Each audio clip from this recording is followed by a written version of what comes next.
Villanova, we believe in community and in ourselves. We create, adapt, discover.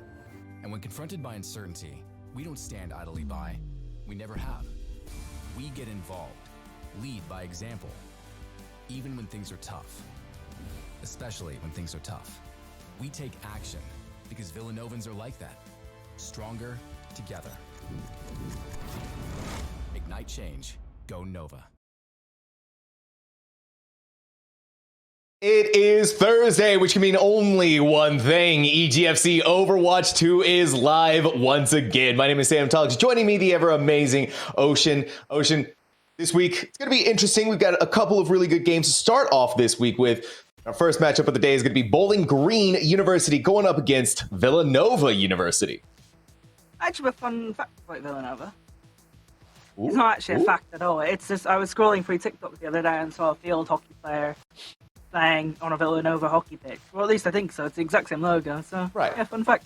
Right, yeah. Well, you know, these universities have fantastic teams across all different sports, esports, and regular sports, I guess. But, yeah, just goes to show you, well-rounded university and really awesome one at that. Let's go ahead and take a look at the standings, though, and see just where exactly our teams are standing at and what is going on for them. As you can see here, a couple of interesting changes. Yeah, well, Delaware getting closer to University of Tennessee. We're going to see Delaware in our second game of the night here on official EGF. Noticeably missing are the two teams that we're casting right now. That's because Bowling Green and Villanova have not had great seasons so far. Bowling Green have had a little bit of a better season than Villanova University, and both of these teams are looking to get away from the bottom of the table. Indeed they are, and here we have our roster. Starting off with Bowling Green. The DPS side of things, we have Echo and Milo. Then we have for our tank Nightmare, and then the supports Ludulus and Evan BP. For Villanova University, Nate the Cat, Joe, Blue Falcon 55, Tyler B 16, and Vandervart. I see 3 DPS icons there, Ocean. Vandervart, that's a cool name. Also means maybe they're probably flexing around. Maybe like a DPS player on like a Zen or a Kiriko. That would make sense. You know, one of the more mechanically skilled flex supports. So that wouldn't be too surprising to me. Absolutely. Now for our maps.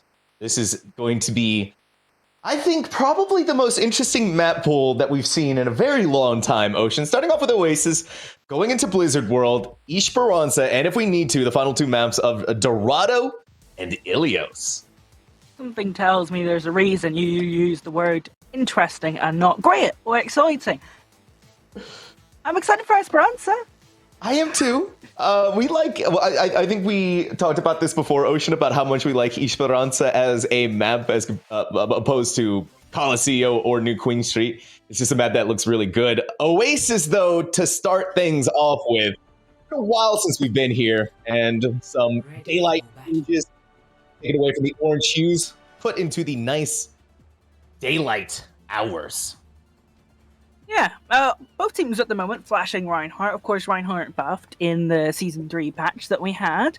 So both teams may be going for something a little bit more comfortable rather than the Orisa or the Ramacha for their brawl compositions. They want to play Reinhardt. I'm okay with comfortability. So it's going to be interesting. One thing to note between these two compositions is the difference in support line, where we have a Lucio as a main support here for Bowling Green State, and just a butt ton of healing for Villanova. Villanova probably going to be looking towards being able to stay alive and keeping that Reinhardt up at all costs. Of course, BGSU are going to be the first ones to get to the point. And at the very least, they're holding back Villanova for right now. And Echo's doing a lot of work there on this Junkrat in order to make that happen. You're going to burn right through Joe's shields. And Ludulus is going to be able to open things up with a kill onto Tyler B. You've eliminated the Reaper. Now Bowling Green State gets to pick that point pretty much without too much of an issue. Part of that, this right-hand-sided room was a big moment for them, and then also this means that Bowling Green, they can just sit back, let their Junkrat spam, and Villanova have a lot of spam to walk into. Yeah, they do, and it's going to be really difficult for them to make that engage happen.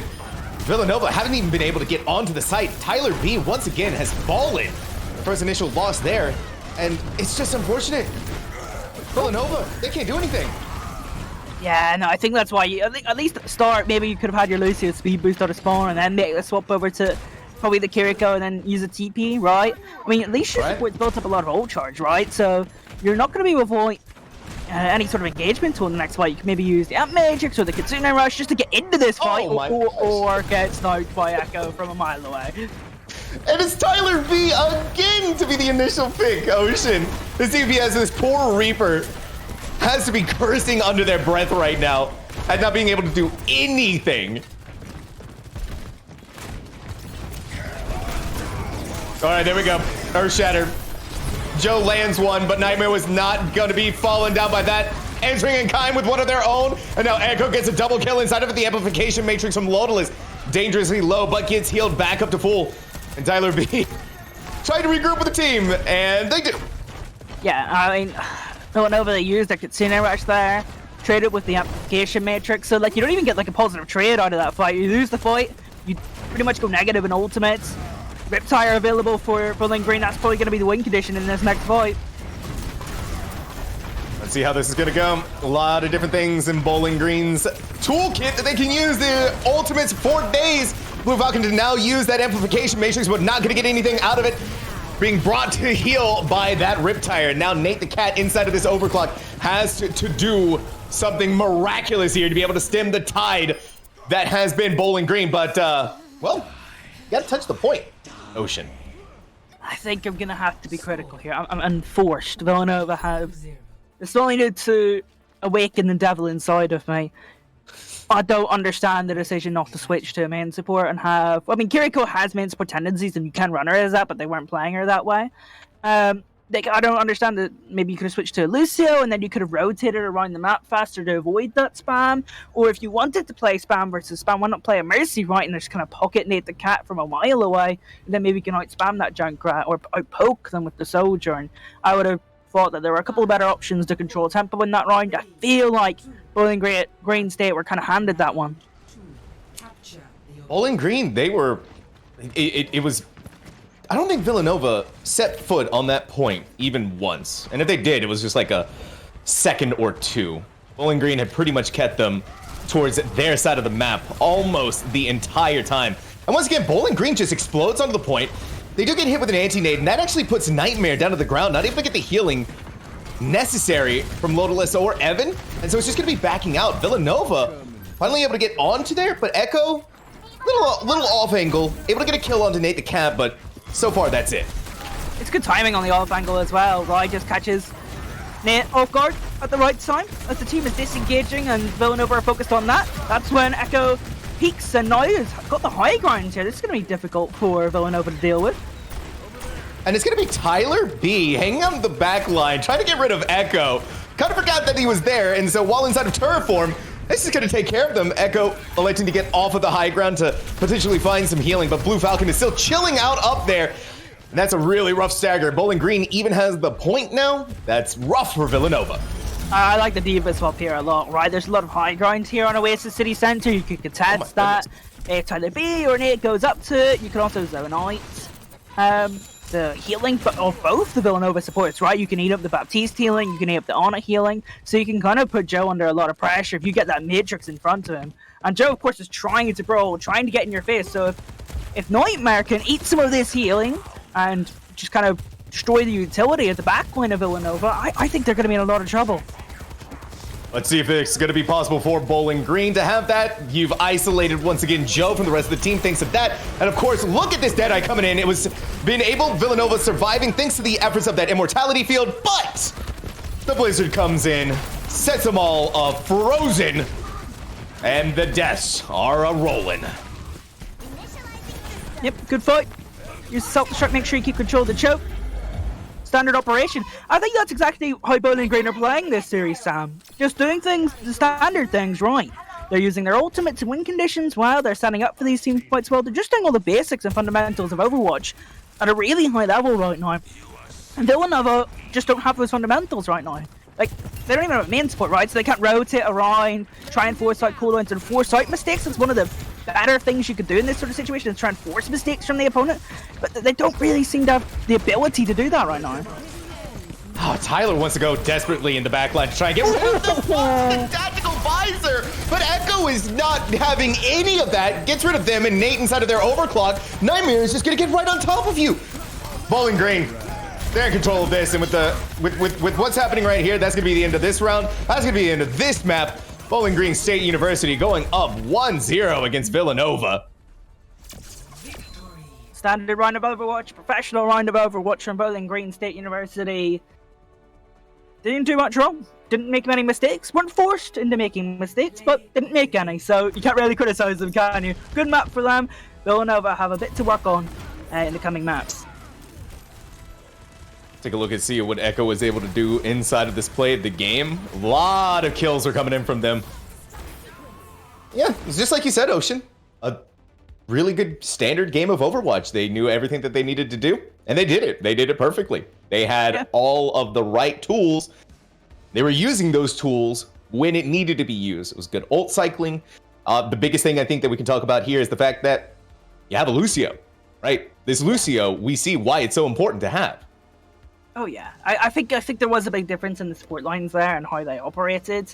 I think, and in terms of just getting natural value, it was very, very strongly in favor of Bowling Green State University. I thought their supports played really well.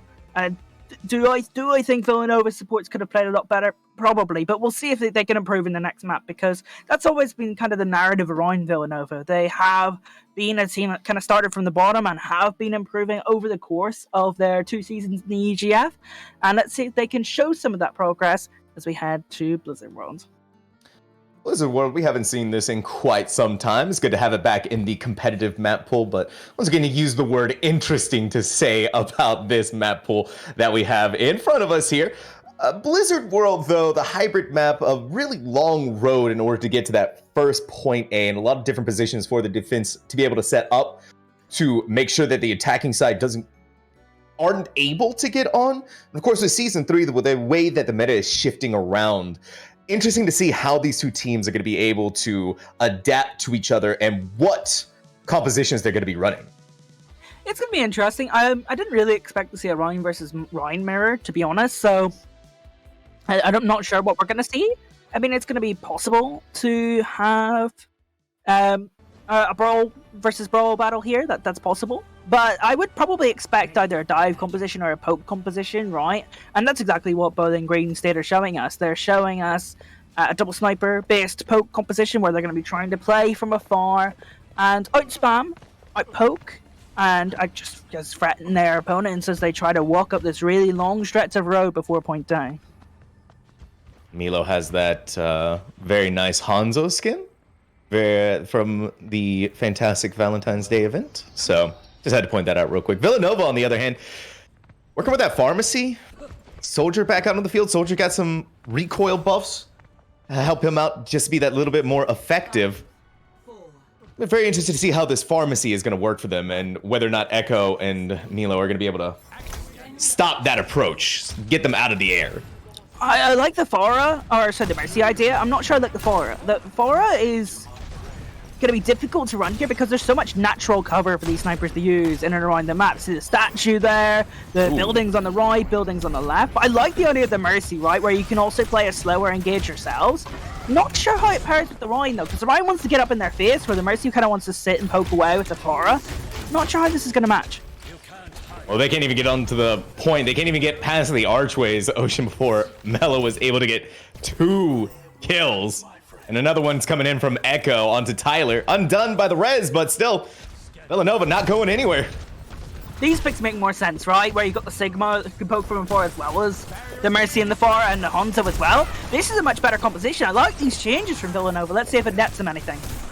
It's just so difficult when Mello is getting vital kills onto your support backline. Finally, though, Echo is going to be taken down by Tyler B, and it seems like there might be an opportunity to be able to go in. Mello can only do so much against this terror in disguise. But Villanova, they got to push.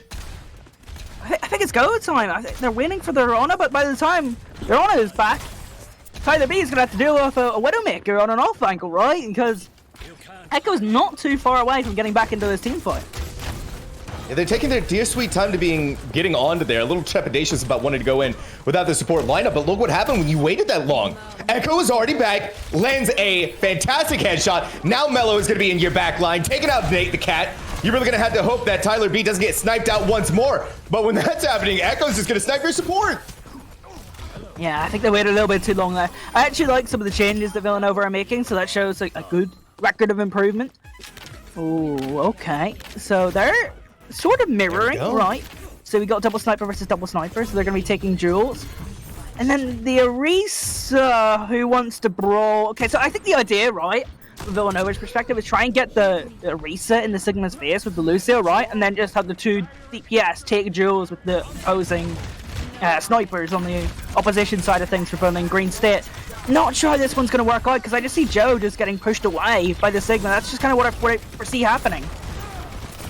Yeah, and with Tyler B also taken out of the equation, now Joe is going to have to rotate around. Caught inside of the Gravitic Flux, so there's only some way you can run, and taken out by that as well. The Dragon's thrown in just for a good safety measure. Villanova, like I said, can't even look at the point. 1 minute and 15 seconds left for Villanova University. I mean, there's always a chance with this double sniper competition. You find one little angle, one little moment, and then you've got an advantage. They've got nano boost as well. They've got something to work with, but as they get into the opposition, as they use that nano boost, there's support ultimates available for Bowling Green State. Not anymore. That's a huge pick. There we go. All right, we got something.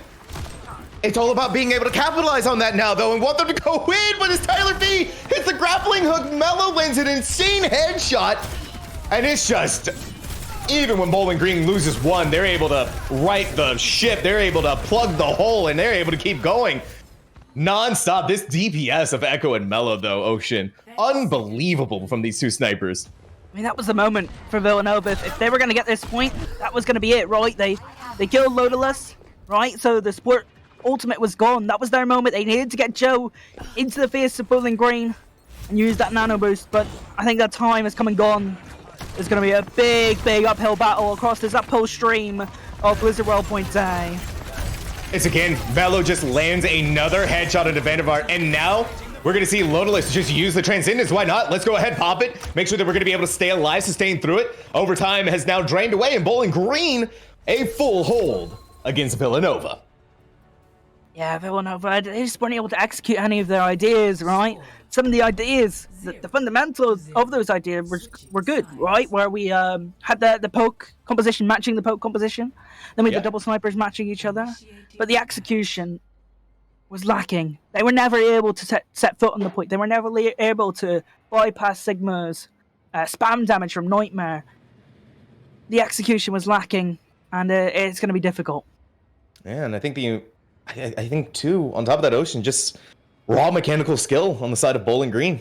Echo and Mello were consistently being able to land opening picks onto Vandervaart, onto Blue Falcon, getting rid of the supports over and over again, and supported, of course, by Nightmare, keeping the attention of the rest of Villanova. Was just a team. Bowling Green State has just been in control this entire time, and they are proving that in Oasis. They're proving it here again on Blizzard World. I just think they have a better understanding of the core fundamentals of Overwatch, right? They have been playing a spam-based composition here on Blizzard World, which can be exploited by very strong dive compositions, right? Or can be outpoked itself, right? But their knowledge of where to play and when to take angles. Both their DPS have a really nice crossfire going on. Echo and Mello were never on the same angle. I say that as they take the same angle. Right? But they made sure they spammed down those chokes, made sure that it was difficult to approach the objective. It was a solo round again from Bowling Green, and they should be part of that. Indeed, they should. Villanova is electing... Ooh. There we go. Okay. Well, Tyler B is going to be feeling that one in the morning. Now Villanova down a DPS. And Nate the Cat in this Bastion form, you're really going to have to hope that they can do something. But really at this point, the something is starting to drain away from them. Mello gets a double kill, one with a disruptor shot and one just pure shooting down Nate the Cat. Everyone is gone. No one really here left to contest. It's going to be Tyler on the chaser to try, as Bowling Green State University wins out on Blizzard World and securing that lead further 2-0. Another good fundamental round of Overwatch for Bowling Green State University. I have to say, much improved from some recent performances that I saw from them. 2-0 lead, deservedly so. Villanova, they were trying to find some answers. They were asking themselves some questions. I think they actually got some pretty good ideas, but they never found a conclusive answer or the execution to take any sort of space on point A. And unfortunately, it was a full hold, and from there, it was all Bowling Green State on Blizzard World.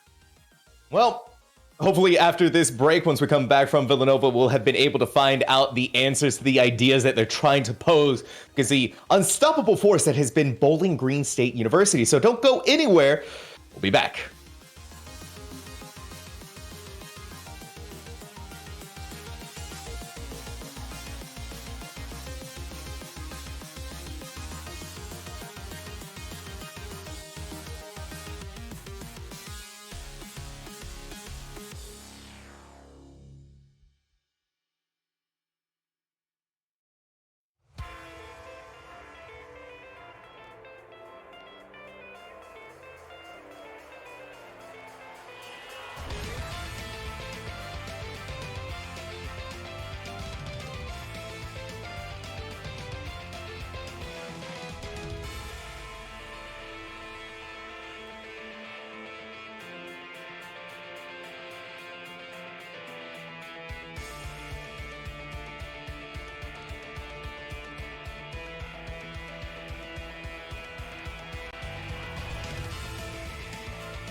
All right, we said we'd be back, and we are back just in time for our potential final map of this series against Bowling Green and Villanova, Esperanza, the battleground to determine fates.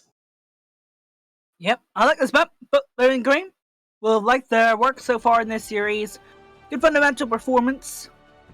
And speaking of good fundamental performances, we saw the Cupid skin on the Hanzo there, right? Didn't we? We sure did, and it looks good. You know, that was a good fundamental Riz performance from Mello, and we should talk about it. I think we should. Empowered by the love of Hanzo inside of Cupid. Obviously, Overwatch just came out recently as well, and so I thought it was a really good. I thought it was really good, honestly. Blizzard's been putting out W after W, and that's just another take on the board for them. Yeah, Season 3 has been excellent. I'm actually disappointed because, you know, any opportunity to raise up Mercy, you thought all the Ocean Cast would be on it, but he was lacking. Well, hopefully they'll rectify that next time. Hopefully, anyways. We already have some action happening here. Tyler B is wanting to be on the Widowmaker, but Nightmare has just been cleaving through the line of Villanova. Is going to walk right up, take out two, now turn their attention right back around, get slept, but not really bothered by that too much. So direct, the Sigma just gets right in your face. Awesome play from Nightmare. I think Nightmare's had a really good series. Kind of got the better of the Rhine versus Rhine matchup, played a really good game on Diva, played some good Sigma stuff so far. Just a good map in general. It was a nice rock though from Joe. It was. Now, it's another story, a tale as old as time. Vandervaart, unfortunately, has been the first one to fall, and Laudeless, someone has to stay on the bot. to continue to push it forward. And why not let it be the Zenyatta, as Bowling Green State is fighting Villanova incredibly close to their spawn area. I like the idea of Bowling Green taking control of that mega room, right? They just kind of had it shielded off. So, like, if Villanova wanted to walk through there, they couldn't, right? And they couldn't take control of that mega health pack. That was good decision-making from Bowling Green State, just to take control of that room, have some spam damage in there. Good idea.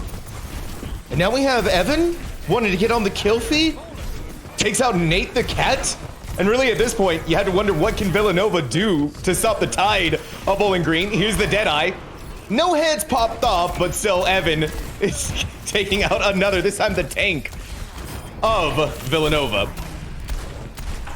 All right, they got to get away. Okay, Echo. Just get away. I mean, for Villanova, this is going to be a big opportunity, though, right? Because you're going to have a nano boost, molten core. You've just got to kill on the mellow. You've got a pretty good respawn advantage. If they're going to take back the spot and get something going in this series or even this map, it's going to have to be 9. Oh, never mind. Well, Blue Falcon, maybe some miscommunication. Thought they were a little bit safer than they were. Echo is more than happy to prove them wrong. Vandevart, you have an amplification matrix. You have something very powerful in your toolkit, and you have something that you need to use eventually. It's going to take a little while to get there. Gravitic Flux throws up in the air Joe, saved by the Immortality Field. They're able to get back up to a little bit more health, but we see the... Ooh. Goodbye, Joe. And goodbye, Joe's series, because I think this is going to be it. Bowling Green rolling it in. I don't think anyone can touch. That was a demolition job at Esperanza. That's like record time. I don't think I've ever seen... 3 minutes, 4 seconds. First of all, yeah, just a push map go that fast in general. It's got to be a record. Is that the fastest possible? Because Nightmare was really direct in that first fight, and I don't think there was ever a time anyone was off the ball. No. They were pretty much on there the entire time, and Villanova, they attempted to try to stop it a couple of times, but the attempts obviously met with a lot of death, basically. Yeah. Good map, good series from Bowling Green State. They'll be happy with that. They just did a good, quick, professional job. Very quick job, actually. And they'll be happy with that. Villanova, a bit to work on. But let's see if they can develop as they have done in previous seasons. Well, hopefully they can, and hopefully we'll be able to find that out. But with the conclusion to this series, we want to say big congratulations to Bowling Green State. Going to go ahead, take a break, maybe be able to set things up for an interview. But if not, do look forward to our next matchup, which is going to be University of Delaware versus Northern Arizona University. We'll be back.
A special treat here from Bowling Green State University as we got their magnificent DPS player, Echo.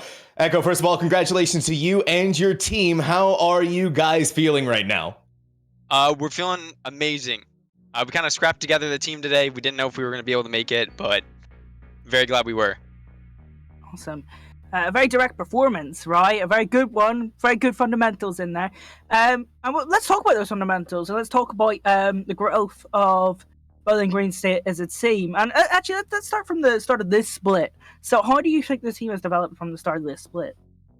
Yeah, just from the start of this split, we've really got our stuff together. Like we took a bit of a break during winter, and we came back and wasn't quite the same. But I think obviously shaped up to be a great team here. We took a good win last week, took a good win this week. I'm just excited for what's to come. Awesome. I wanted to ask you one question about yourself and also another individual on your team in Nightmare. So yourself, how would you describe yourself as a player in Overwatch, and what are your aspirations? And then talk to me about Nightmare's tank play, because they seem to have a really good game today. Yeah, when we get started off with Nightmare, he's been incredible. He just hit GM today. I'm so proud of him. Oh, let's go. Yeah. Congratulations. Yeah, Diamond symbol's a little bit outdated then. On the broadcast, you're not going to be happy about that one. But yeah, he used to be a support player. He got GM on support and then took a while off of the game, but he came back to play for us and decided to fill the tank role. So he's been working super hard, getting coaching and stuff. So really proud of him. For me, I've been playing since the beginning of Overwatch 1. Just been around Diamond for my entire career. I've hit Masters last season, which was really nice. Nice. Congratulations. Thank you. Yeah, but I just like to learn a bunch of different heroes and just play who's ever fun at the moment. Like, there's really not a DPS hero that I haven't played. Oh, you showed Not that to off flex, well. but You played some Cassidy, Junkrat. Yeah. What other heroes? I can't remember. that was about a really great Widowmaker. Listen, because Echo, I'm a Cassidy main, so watching your performance today was just top notch. I loved it. It was amazing. It was awesome. Thank you so much. Absolutely. But I guess for the final question here, anybody you want to give a shout out to? Shout out to Mello. He's one of our JV players that stepped up today, and obviously performed amazing. His Hanzo was incredible. Oh yeah, picking people off every second. So yeah, that was awesome to see. I appreciate him coming today. Absolutely, and we appreciate being able to watch that skill on display for sure. Now, Echo, thank you so much for joining us. We really do appreciate giving us your time for this interview. And, well, we're really excited to see how you progress throughout the rest of the season and how Bowling Green State will be progressing throughout the rest of the season as well. Awesome. Thank you so much. Absolutely. And all right, that is it for this interview, but we still have more games ahead of us. And like I said, it is going to be University of Delaware versus Northern Arizona University in about an hour. So don't go anywhere. Make sure you stick around, watch that game, because it's going to be amazing.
always nice to be able to intro in with a good school video, and Delaware, well, never ceases to not disappoint. So there we have it. Another game coming up here, though, for you here at EGFC Overwatch 2. My name is Sam Tonks. Joining me, the amazing Ocean.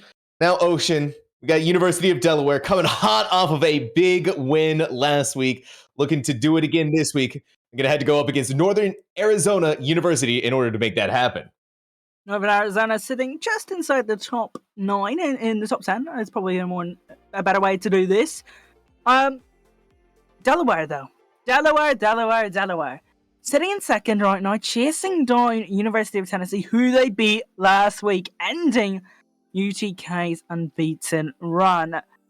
They're going to have a tough task to go and chase them down, but I believe they can do it. And they got to continue the streak here against Northern Arizona University. I think they can as well. Delaware was just playing an incredibly good game last week in Northern Arizona. They're going to have their work cut out for them, including all of the teams that we have for, or the rosters that we have for both of these teams, rather. And you can see over here for Delaware, we have Nate 12, Pod 36,000, the DPS lineup of dreams. Idea Warrior on that tank, and Hyper Juno taking up the support roles. Then over for the side of Northern Arizona, we have Tom Papa KJ for their DPS. Plubbles for the tank, and Casey Dune, Sekana, for what I'm assuming is going to be their support lineup. Yeah, I think the player to talk about is Hyper. Hyper had a really good series last week, going up against Noodles. I thought that in particular Hyper had a good series. I went back and watched it, and they kept standing out on the main support role. So I just wanted to give a quick shout out to that player. I know you were talking to them actually before the game this week.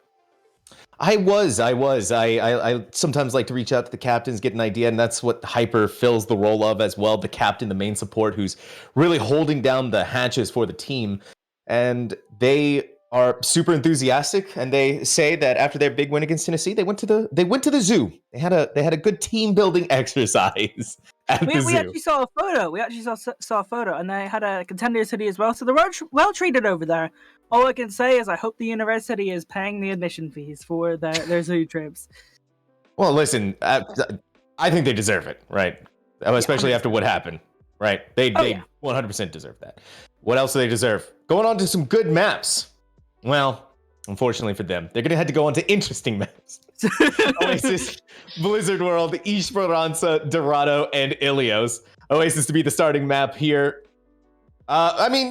Ocean, it's Oasis. Really, what can we say about it? It's not as clean-cut as Lijiang Tower or even, say, Ilios, but not the worst one. You're an Ilios fan?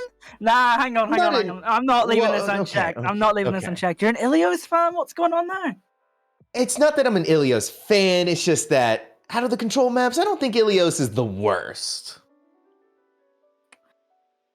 EGF, hello, Tyler, Bossman. I'm gonna need a new casting partner. Ooh. Not sure on that one.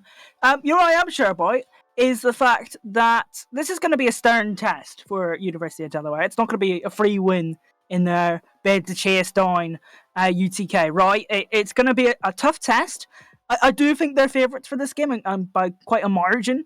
But I think it'd be a good idea for Northern Arizona to play something different and try and make things difficult for Delaware.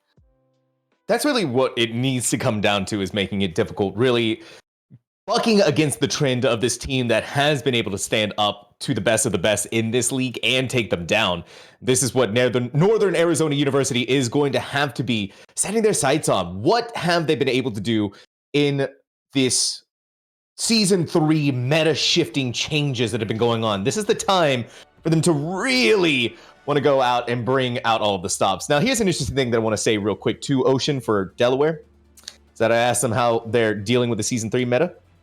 They, Ball is really fitting into that. I see this. I imagine Pod is going to symmetric teleport out and either go to like a Tracer. Probably Tracer with this sort of composition, to be honest.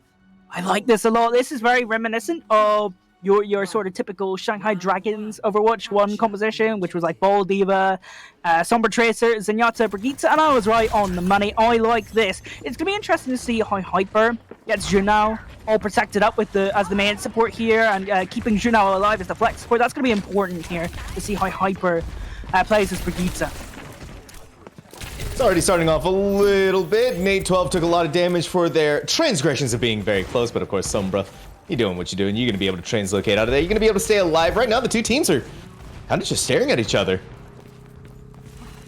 Delaware, getting the point. Intriguing. Nothing really much going on. Juno finally finds an angle. Hyper's done a really good job to get Juno set up. Northern Arizona is still at the high ground, though. Arizona has the high ground, but Delaware has the point. We're going to see Tom sitting off towards the back line, seeing if they're going to be able to put any pressure onto anyone, but the pressure is now going to be turned around onto them. As Plebbles falls, Juno is going to feel the effects of this Cassidy, who is on the point by themselves. Got to get out of there or got to die. Otherwise, he's going to be staggering like that. Yeah, so I thought University of Delaware played that well. They knew they weren't going to be able to get the high ground, so they just set their Brigitas and Yatsa pretty far back away from the potential brawl of Northern Arizona, right? At any point, they could have had the option to maybe speed boost on to the Zenyatta, but they didn't actually decide to. They kind of just kept things chill. And University of Delaware played that quite well. Didn't really build up much to their support ultimate, so things are kind of equal. So in a longer fight, it's going to be interesting to see who gets those support ults first and utilizes them. This is going to be a moment here, I think, for Juno, where they're going to have to really watch out. Plebbles would go into the backline, eliminate the nuisance of that Zenyatta. That would return their attention over to Sombra, with Nate 12 being able to translocate away just barely and cloaking themselves to safety. While all this is happening, though, Ideal Warrior is wrecking through your backline. And Pod 36,000, we know what this Tracer is capable of. We know what they can do, and they are doing it. Lots of ultimates going to be online in the next fight. We could actually possibly see all 10 ultimates online in this next fight. It's going to be interesting, though, because University of Delaware have to walk in, take a bit of Zenyatta spam damage, and also have to deal with hacks and pawn in the backline. But if they get onto that backline, Janelle doesn't have that Transcendence yet, so they have a small window of opportunity here. But they got to be quick. Quick indeed, and that's going to be the name of the game. Plebbles gets whip-shotted away, back down onto the ground. In comes the pulse bomb. It looks like there's going to be enough damage inside of that EMP to stop Northern Arizona. Seikano using the Kitsune Rush? Ocean, not the best idea. No, I think this fight's done. This round is done. Racist Gardens, 100-0 for University of Delaware. And that guy, Hyper, had an excellent series last week. Just talking about that at the top of this show. Great whip shot, good protecting of Junao, got him some good angles early in the round as well. I think another really good series, and this time on a different hero, different main support in Brigitte. Really helping utilize the full potential of this Briggs End backline, and also I saw them give a lot of packs to Pod, and Pod got a lot of value there as well, so Hyper having a really good game. Indeed, so I do want to point to Northern Arizona University real quick, but the three members, Tom, Papa, KJ, and Seikana, they are new to this roster. Tom and Seikana being promoted from the JV team for Northern Arizona University. So a roster that's still kind of gelling together, still kind of forming together, and still trying to find their footing in this split and in this new season of Overwatch 2. But one that I think, given some time, has the potential to really be able to start shining. It's just when you're going up against University of Delaware, you have to make sure that you're shining very quickly.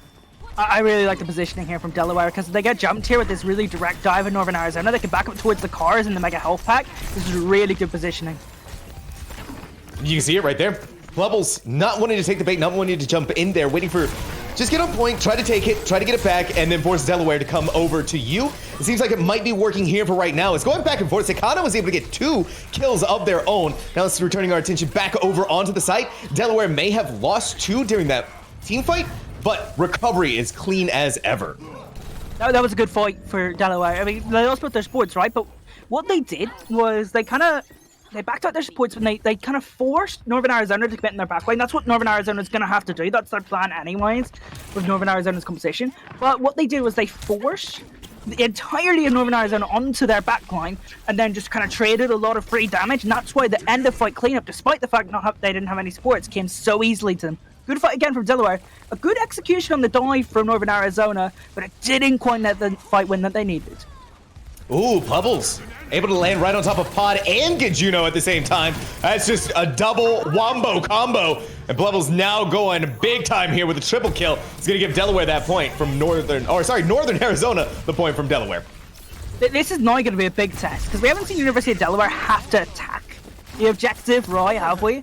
They're kind of just been defending space with the Brigitte and Zen, and that's what that Brigitte Zen composition's really good at. It's a really good defending space, right? Brigitte has the whip shot, the display shoe, and Zenyatta has the Discord. And yeah, the University of Delaware, they don't want to try and take space with that comp. That's a smart idea. Going over to the Brawl was maybe not the best idea. I don't like Reinhardt versus Winston, but switching compositions and going away from the Brig Zen is a really good idea when trying to retake the objective. Yeah, we're going to see what Idea Warrior is going to be able to do on this Reinhardt against Plebbles, because you can see right there, it's just going right into the backline, but it looks like they had the idea right off the bat. The second that Plebbles tries to go in, you use Pod 36,000's Pulse Bomb, did so much damage that Nate 12 was able to use that railgun shot to eliminate them. Now it's time to turn our attention, get rid of this Lucio, and with that, the dreams of Northern Arizona being able to hold onto this point. I really like that strategy again from Delaware to kind of bait them into that small enclosure where Reinhardt is going to have the advantage, but I think Plebbles could have been a lot more patient there and just held the high ground, right? And because Northern Arizona had the point, they could have just played defensive fight. Oh, they're going to go in here though aggressively with the sound barrier. Yeah, just go right in there, see what you can do. Juno is forced to commit the immortality field in order to stay alive, so at the very least you've been able to get that out of them. But of course, Pod 36,000, as always, an insane tracer who's able to do so much time and time again. Pin Plebbles, who had the primal rage. That was what they were waiting for. And now Tom has to do so much inside of this Dragon Blade, they were only able to get one. And so still, they're going to try and stall things out, get as much percentage as they can. Delaware is just unstoppable. I actually really like the aggressive engagement. I like the identity that Northern Arizona have. It's very direct, very aggressive, but I think they need to be a little bit more disciplined, right? They seem to keep falling into a lot of traps and fighting in places that they really shouldn't. Previously, the fight where they had the objective, they didn't need to commit. But this fight, at least, they're the Kitsune Rush. They want to go aggressive and keep that style going. All right, Delaware has a whole litany of ultimates that they can use. Northern Arizona has 3. We're going to see what this Kitsune Rush is going to be able to bring to the table. Ideal Warrior just go right to the backline, and guess what they can do? Earth Shatter, but it catches nobody. Casey was actually able to get out just in time, and now we're going to have Plebbles in the backline throwing a lot of angry monkey fists all over the place. It's still back and forth as trades are coming in for either side. Now comes in the amplification matrix from Juno, and that was just enough damage to take out Papa KJ. The chaos is immense though. Juno, powerful as ever. That amplification matrix doing a lot of work here for University of Delaware to be able to take not only this round, but this map of Oasis 1-0. A good, solid round from Delaware, but I was actually really impressed with Northern Arizona. They had a good identity about them, very direct play style. They're going to be a dangerous team in this series, and Delaware are going to have to be very, very careful that they don't slip up often, because also when you're playing against these really direct, aggressive teams, you make a mistake in one map, that can kind of go over to the next one, right? Because they're so direct, they're so aggressive, they rely on a lot of momentum. Delaware are going to have to be careful in this one. Northern Arizona have a good identity about them. Maybe lack the discipline, though, in this series. I think a couple of those fights, the way they took them were a little bit questionable, but I do like some of the bits they got going. And I think this is something that we want to see more of from Northern Arizona, is being able to get that cohesion going, that consistency. It once again, to reiterate, it's a roster that's kind of still forming, still kind of gelling with each other. 3 new members inside of there being thrown in, 2 new members being thrown into this roster. Kind of, still need a little bit of time to work through it and work throughout all of the kinks. Now we go on to our next map, though. Oasis is done, been taken care of. Delaware taking that one, but Blizzard World could sing a different tune. This is what Northern Arizona University is going to be looking for. Yeah, I mean, Blizzard World is a very unique map because dive comps are available, spam comps are available, brawl comps are available. There's lots of options here on Blizzard World because of the nature of how much cover there is around the map. You've got lots of ways to play it. You've also got the long sight lines, so it's an interesting map for sure. I'm actually unsure how both these teams are going to play it, since we saw the Briggs and kind of poke composition with the ball, which also has elements of dive. We saw dive composition from the other side of things for Northern Arizona, and we also saw brawl at one point, so I have no clue what these teams are going to run. I don't know either. Northern Arizona, though, tended to stick with the dive composition here, but it might be... This is an interesting one that they have for themselves. They are on the defense, though. The University of Delaware has the ball, so maybe dive for them as well. It's interesting compositions all around. So I like the ball composition with the Brigitte Zen, but I don't think it's very good at attacking and taking space. I think it's really good at controlling space that you already have. So Delaware, if they're going to get any sort of advantage out of this composition, they're going to have to take some space, right? Maybe the Right. top right high ground or like the bottom left mega. Those are ideas. I can kind of. Oh yeah, no, they've went away from it. They thought about it. I think that's a good idea. Again, I still don't like playing Reinhardt right now. I don't think he's very good into heroes like Wrecking Ball, Winston, or Diva. But we'll see how it goes. I mean, we saw Pebbles lack a little bit of discipline the last time this matchup was used on Oasis. Ooh, that's a fantastic opening from Tom. Lands a headshot onto Hyper. And so now University of Delaware loses out all of that speed. Ideal Warrior on this Reinhardt is going to have even a tougher time going up against Pleples, who's still going on a crazy streak here. But the TPS lineup of Delaware is just still able to put so much out and able to do so much in these situations. You got to keep an eye on Pleples. Pleples is still making things work. Wants to come on the Ideal Warrior. I think that's a good idea right now. Warrior's a bit stuck right now. He doesn't have his Lucio near him, I don't think. No, now he has the speed boost and can get a little bit more work done. All right, here we go. You can see that Ideal Warrior is trying to reposition themselves to stay alive. And now the Immortality Field comes in. The supports are back to give them the health that they need. They don't have to worry about Pleples. And so now they get free reign to do as much as they can. Tom, however, on this Cassidy has been doing such a good job at being the nuisance that they need to be. That's definitely not what you want to happen, though. Still, Northern Arizona, they're going to hold. I want to draw attention to Hyper right now. Hyper, a player we've hyped up a lot this broadcast so far. 40% to the ult. Has died so early in a lot of these fights. And I was anticipating some changes. I thought they would maybe try and switch things up, go to the Winston themselves. But no, keeping things the way they are. I mean, they've got some ultimates to use, but so do Northern Arizona. I really don't like this Reinhardt comp, to be honest. You can see that it's just struggling. Ideal Warrior, and especially with them losing Hyper at the very beginning of team fights where they really need to have this Lucio to be able to get in quick and execute on the decisions that they need to make, has just been really rough. Nate 12 inside of this overclock, hiding out in the back line, hasn't been able to get too many picks. Meanwhile, they're still losing Juno. Tom has been unbelievable at being able to make things happen here, and it's been working time and time again that Delaware just hasn't been able to find the right formula to stand up to this team. Do you remember what Delaware were doing so well on Oasis, where they were kind of baiting the engagement of Northern Arizona? I think that's what they have to do. I think they've got to go to the objective, kind of bait Northern Arizona in, and then brawl, because they have a little bit more brawl potential than their opponents. But what Northern Arizona are able to do is just control the high grounds around the map, set up Tom, set up Papa, and that's what they're doing. And what makes things difficult in this fight is when they get to the point, they still have to deal with that sound barrier from Casey Dunn. Deadeye from Tom actually Nice finds Nate. Unbelievable plays from this Cassidy. Now they're going to be in the back line, getting more kills. Juno to go down. Casey Dunn to commit the sound barrier to be able to make sure they survive. But unfortunately for Tom, it's going to be a lot of damage from that charge pin. Now it seems like University of Delaware finally, after all of this time, is going to be able to take point A. Did we get a bit of a stall going? Anyone close to the objective? No. Delaware, they did the right thing. They got to the objective. They forced a brawl. I think Pebbles was a little bit slow to react to get something going, but it was a good change of pace from Delaware, and it nets them the objective. Indeed it does. They committed the Earthshatter. It seemed like that was really the change where it was going in NAU's favor at the very beginning with Tom's Deadeye. Then it went right back into Delaware's favor once that Earthshatter came out. It was a really good attempt from NAU and a really good hold, burning a lot of time off. It was under a minute for Delaware to be able to get that. Pebbles now looking for an opportunity to be able to go around, but it's going to force to be jumping out. Very low health, the amount that they had on themselves. So you can see here that now Delaware is just going to try and contest them over here on this high ground while continuing to push the payload forward. I mean, Northern Arizona don't need to commit right now. I mean, now they need to run away with that Matrix, but they're actually just going to go in. They're going to go into the backline. Pebbles thinks better of it. Oh, I think that was a poor call. The discipline of Northern Arizona, poor once again. I think once that Matrix came out, they needed to run away. Indeed so. What they decided to do, however, was jump right into it. And then once they decided that things were going sideways, they jumped right onto the ground. I don't think they're going to touch either.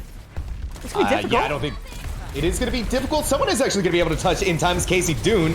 Now Pebbles to get back over there just in the nick of time, but time potentially running out. Actually, they managed to find a lot more in Earthshatter from Ideal Warrior. Charges right in onto Tom. Segna is going to have to TP to their tank. Pebbles, who is dangerously low even inside of that Primal Rage. Last person to hold, Papa KJ. AJ goes down. Point has been taken, and now it's time to push forward to the final. Yeah, they didn't even get a second fight, so yeah, no, I can't really. So I enjoyed that point B defense from Northern Arizona. Poor commitment when the App Matrix came out, and they didn't even get a second fight really. They'll be the first to admit themselves that was a 4-point B hold, and it's given Delaware a lot more time than they probably expected to have after point A. Here's the Kitsune rush from Seikana. So far, it seems just like what Delaware wants to do. Let's back off. Let's play it safe. Let's not choose to engage in on this. Tom also has the Deadeye. Gives him a little bit more room to maneuver, a little bit of ways in order to hold back Delaware and create some space for themselves. But now we have Nate 12 using their Deadeye. So far, though, Arizona respecting it. Ooh, another Nice, Ebo. That was really good from Juno, able to use the Immortality Field to keep them alive, and now Hybrid to commit the Sound Barrier. Just that little bit of extra breathing room to make sure that they don't die. Casey Dune also committed the Sound Barrier for themselves, but Arizona is just taking so much damage now, and they're not really able to accomplish very much. And 8-12 on this Cassidy is doing a lot of good work. And the worst thing for Northern Arizona is they're going to be forced to brawl on the point for this last team fight, and they don't really have anything to kind of go win it. I mean, maybe this Pulse Bomb, Papa KJ, you've got to clutch up, your time is now.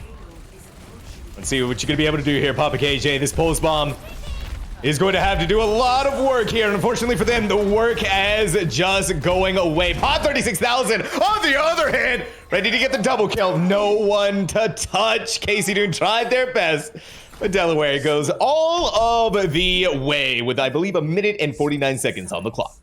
40 seconds. Yeah. I mean, you wouldn't have said that's gonna be the time bank after point A, would you? I think they cap it like with 30 seconds left, something like that. Yeah. I think the University of Delaware were actually really struggling on point A because Northern Arizona had some really good discipline on when they were engaging.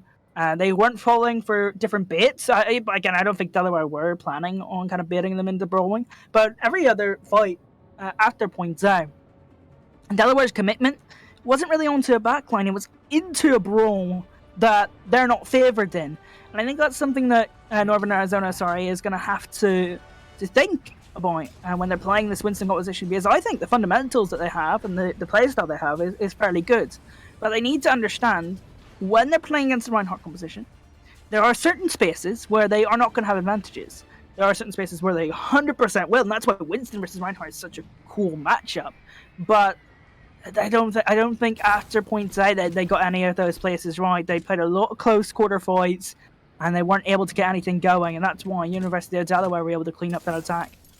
Indeed so, and here was the composition that you were talking about earlier, one that wants to be able to control the space that they have. And now that they're on the defense, the space that they have, Ideal Warrior on this ball, and Juno Hyper, this Zenyatta Brig combination is going to give them that space with all of this room to work around with.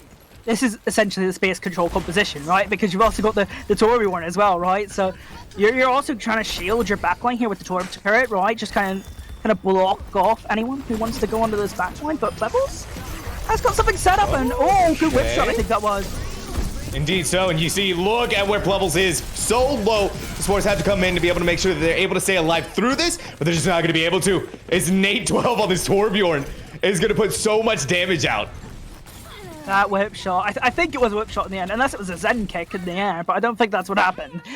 Brilliant from Hyper. Once again, another fight-winning just ability from Hyper, controlling the tempo. And I mean, I like this positioning, right? So you've got this back high ground where these supports are chilling, and Northern Arizona, they are forced to clear that high ground to actually get anything going on the point, because otherwise that high ground controls the objective, and as a Zenyatta Brig can do an awful lot from up there. Good fight from Delaware, good fight from the backline once more. Yeah, and NAU forced to wait for Tom to get back up. Nate 12 just spamming down mid is able to find so much value on this Torbjorn so far over and over again. It's going to be Northern Arizona now to engage. Look how low Seikana is, though. A very dangerous moment for the support, especially in a pivotal timeline where they need to get onto this point, where they're trying to figure out where exactly they want to go, get rid of the turret as quick as you can. It's just these little nuisances that NAU is having to deal with, and it's difficult. The trades do come forth, though. Plebbles takes out Pod 36,000, so one less thing for Northern Arizona to worry about. The only unfortunate part about that is they've lost Tom.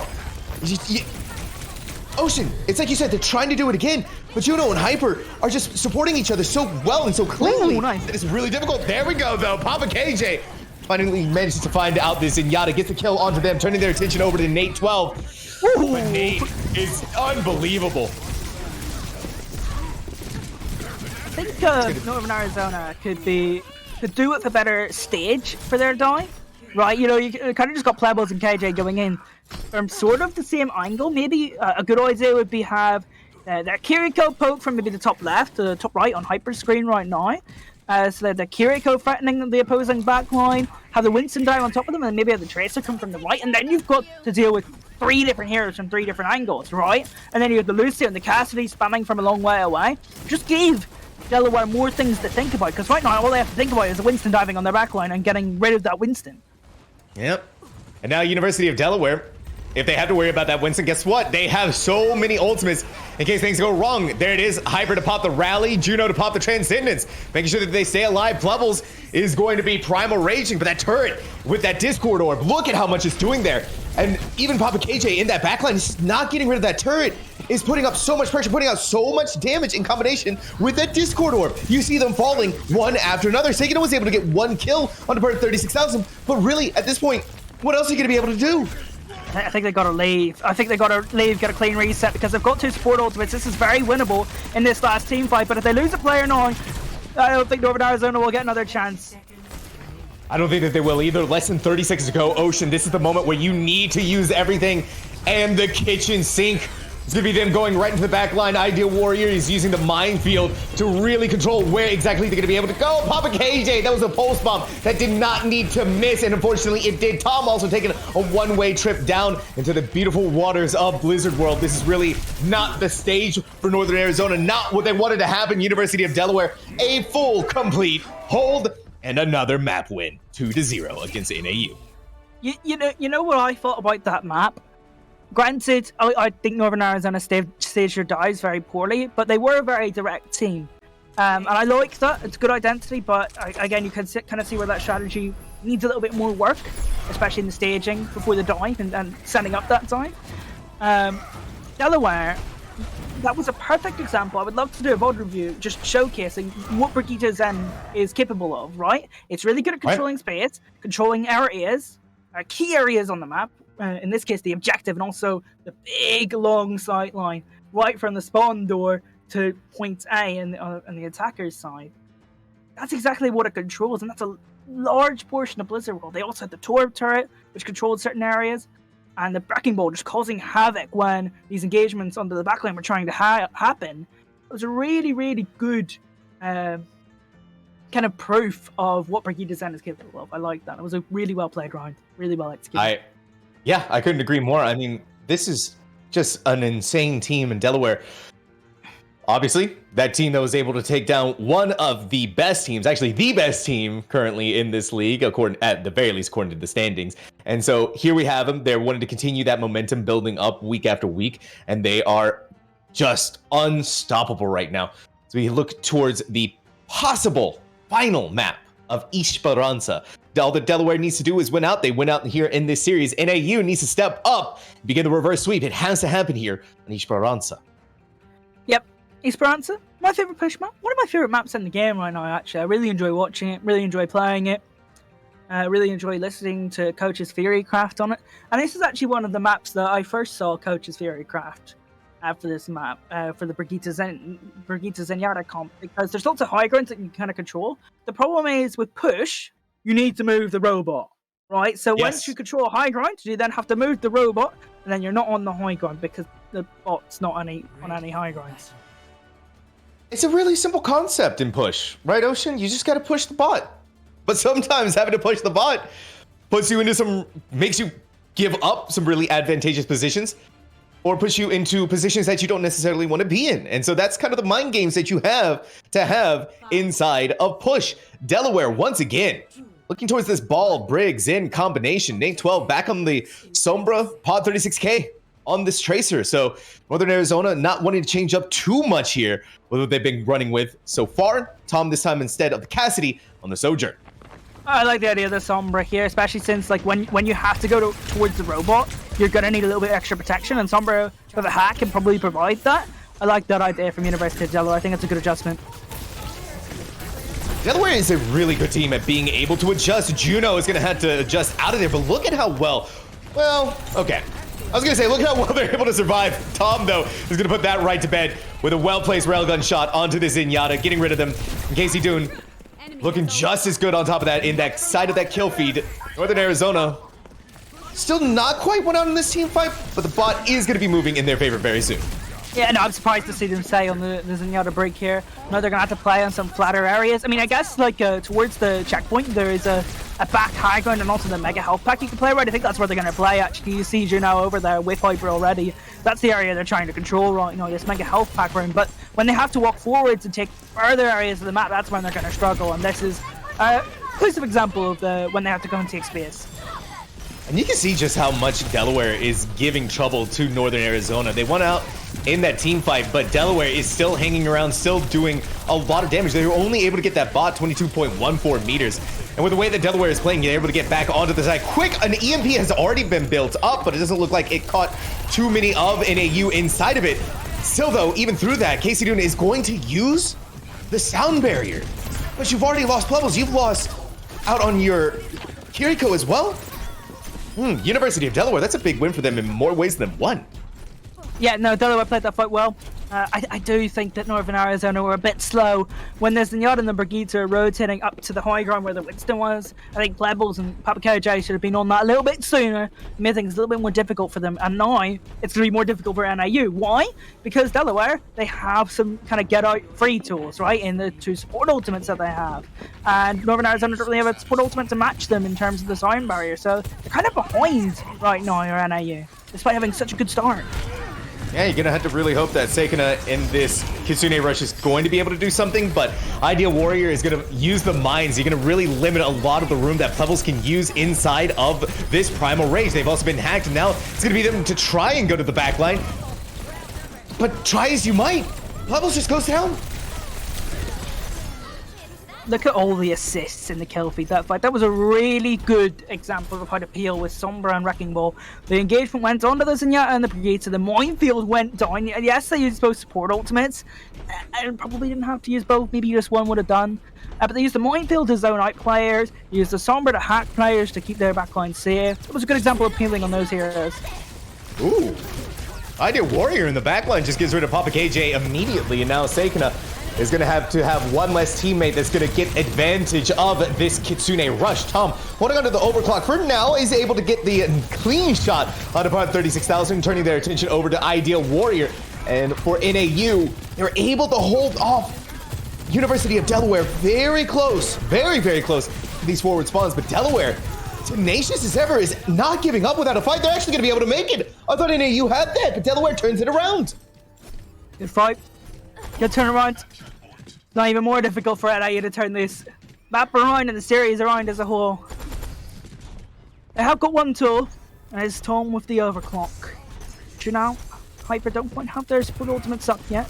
We're going to have to contest Nate's EMP, but Tom still has the tools. Can he utilize them? Nate's just going to EMP, catches 3 inside of that. And you got rid of the most important part of the Lucio. It's going to overclock! Oh shit, that's a... I gotta say, for NAU, they seem to use these ultimates. These are panic ultimates. That seemed to be a panic to me. I don't think I can find another word for it. They needed that overclock as well to kind of go into the next fight. They needed a win condition. They needed something to stabilize this round. That was the tool that was going to do it for them. The tool has not been utilized. It's been thrown down the toilet, and not intentionally. It happened earlier with Casey Dune using the... Okay, all right, Ideal Warrior. You just pile drive Tom right into the ground. That's perfectly fine. Why not? Let's do that. Now you roll right over to Plebbles. Plebbles has to get out of there, has to get out as quick as they can. But you have the relentlessness of this Wrecking Ball. Ideal Warrior, unbelievable. On the final stretch now. Zenyatta and Brigade. This is actually a long sideline, so they can set their Zenyatta and Brigitte at the back near the Mega Health Pack. They're going to be pretty hard to kill. That's exactly what they're doing. That's exactly what they're doing. These are going to be so hard to kill. And you see Nate sitting next to the backline, so once the Winston comes in, they're going to go for a hack. Hack and execution. Just lop someone's head right off. Casey Dune now using the sound barrier. This is going to give Nate 12 just a little bit more difficulty while standing up against this lineup here, but Juno uses the Transcendence. They were low on health. Now they're back up to full. Another hack goes on to Plubbles, but Plubbles using the Primal Rage in order to stay alive throughout all of this damage. Now, they want to get somebody. They need to get somebody, but it's just so difficult with the amount of damage that's being pumped into them. That really, Plubbles. The supports have moved to the bot. They're controlling the robot now. Oh, that was an excellent rotation. I think that's gonna signal the rest of the map. I don't think they can touch. Plubbles is gonna try, got ripped away. Oh, no way. And then the Kitsune Rush. That was it. Delaware. 3 maps in a row. A fantastic series from them. Oof. What more can we say, Ocean? You know, I keep saying that is an excellent VOD to show people the fundamentals of Brigitte Zenyatta in Overwatch 2. They controlled so many good areas. I really like the last fight where they controlled the Mega, and then they rotated back. It was cool. It was a really cool example of how to play that composition. I really enjoyed that performance, Delaware. NIU, I look forward to seeing how you develop this direct play style. It's going to be really fun to watch that in the future because I like watching direct teams. Maybe just work on the staging a little bit. I think if they did that, it would be a lot stronger. Well, hopefully they're going to be able to do that. We still have a long season ahead of us in order to make those changes and learn from what they just experienced here against Delaware. Delaware, once again, though, continuing their win streak, a very impressive team in tip-top shape. So we're going to throw it to a short break, potentially being able to set up for an interview here. So we'll be right back.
A special little treat for all of you coming in from the University of Delaware, the support of all of our dreams and something that I think we idolize now, especially after the couple of weeks that we've been seeing from them. Juno, first of all, we got to say last week, I wanted to tell you guys this, but big congratulations on taking the big dog, University of Tennessee, and getting the win there. And then again, congratulations this week on the win from Northern Arizona University. How's the team feeling?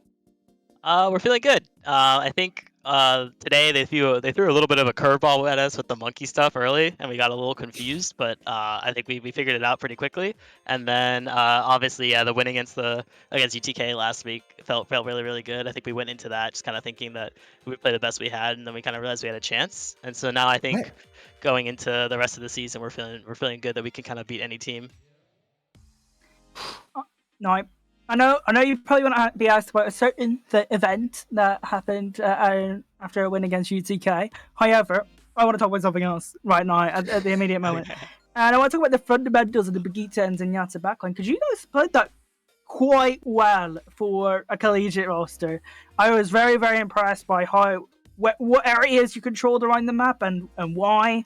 I thought it was really well played. I thought the peel was well executed with some hacks. Talk to me about what you've been practicing this week. So yeah, I think if anyone has played ranked recently, you've kind of seen that Wrecking Ball is kind of a menace right now. So going into this week, we decided that we wanted to try something a little bit different, because if you saw our UTK match last week, we played a lot of Ramattra and Orisa. So we decided let's try. We got a little tired of that, so we went to go on ball, and then a bunch of it is just positioning. Hyper just tells me where to go, and I follow him, and I trust him with my life, because especially against like counter ball stuff and like the monkey that you saw today, it's a little more difficult to live, but like I think Hyper did a pretty good job, and we kind of got the win with kind of just outpoking them. That was good. That was a really good performance on that. And then why don't we ask you? So can you tell us what shenanigans you got up to recently with the team after the win last week?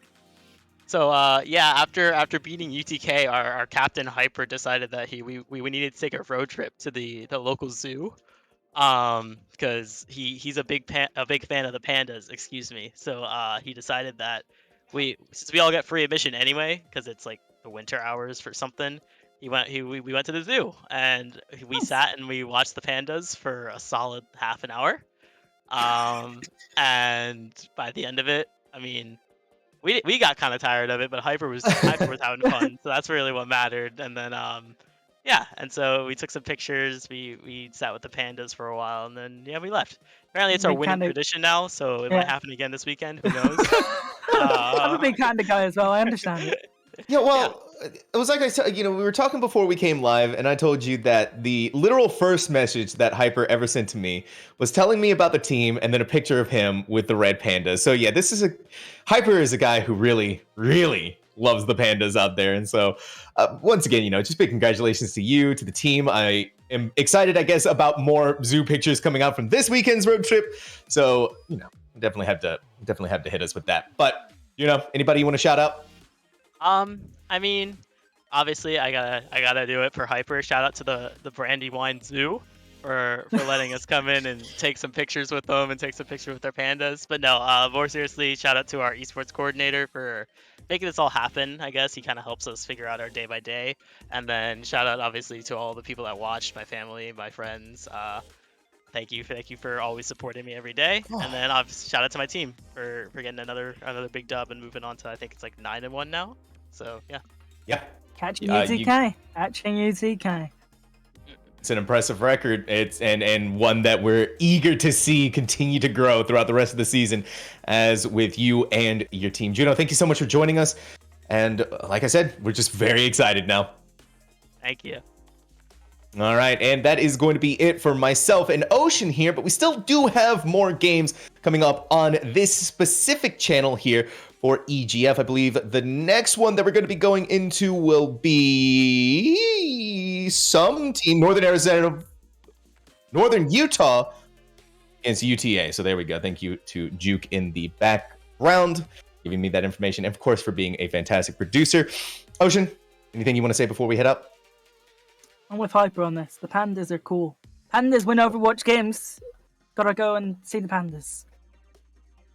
Go see the pandas. Chat, everyone who's watching, check out the pandas. They'll give you the Overwatch buff that you need to win your games. There we go. All right, and my name is Sam Talks. It's been a pleasure to be here with all of you. Like I said, though, don't go anywhere because we still have more games of Overwatch coming up.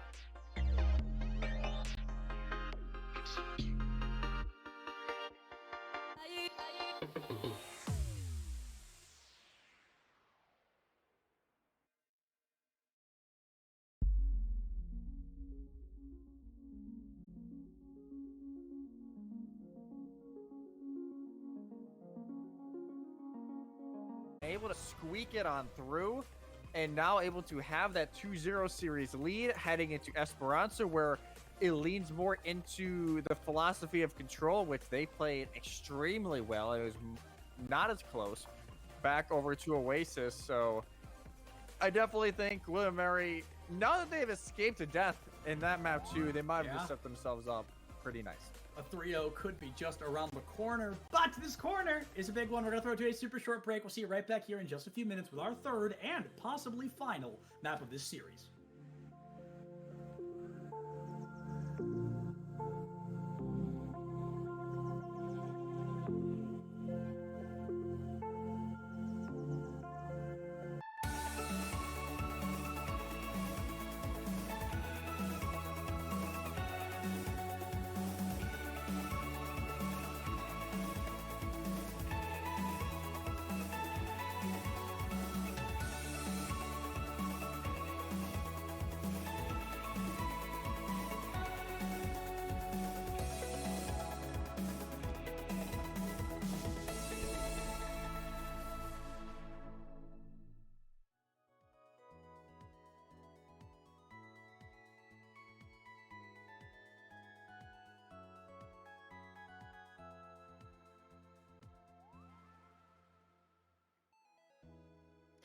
All right, hello everybody, and welcome to this matchup between Southern Utah University and University of Texas at Arlington.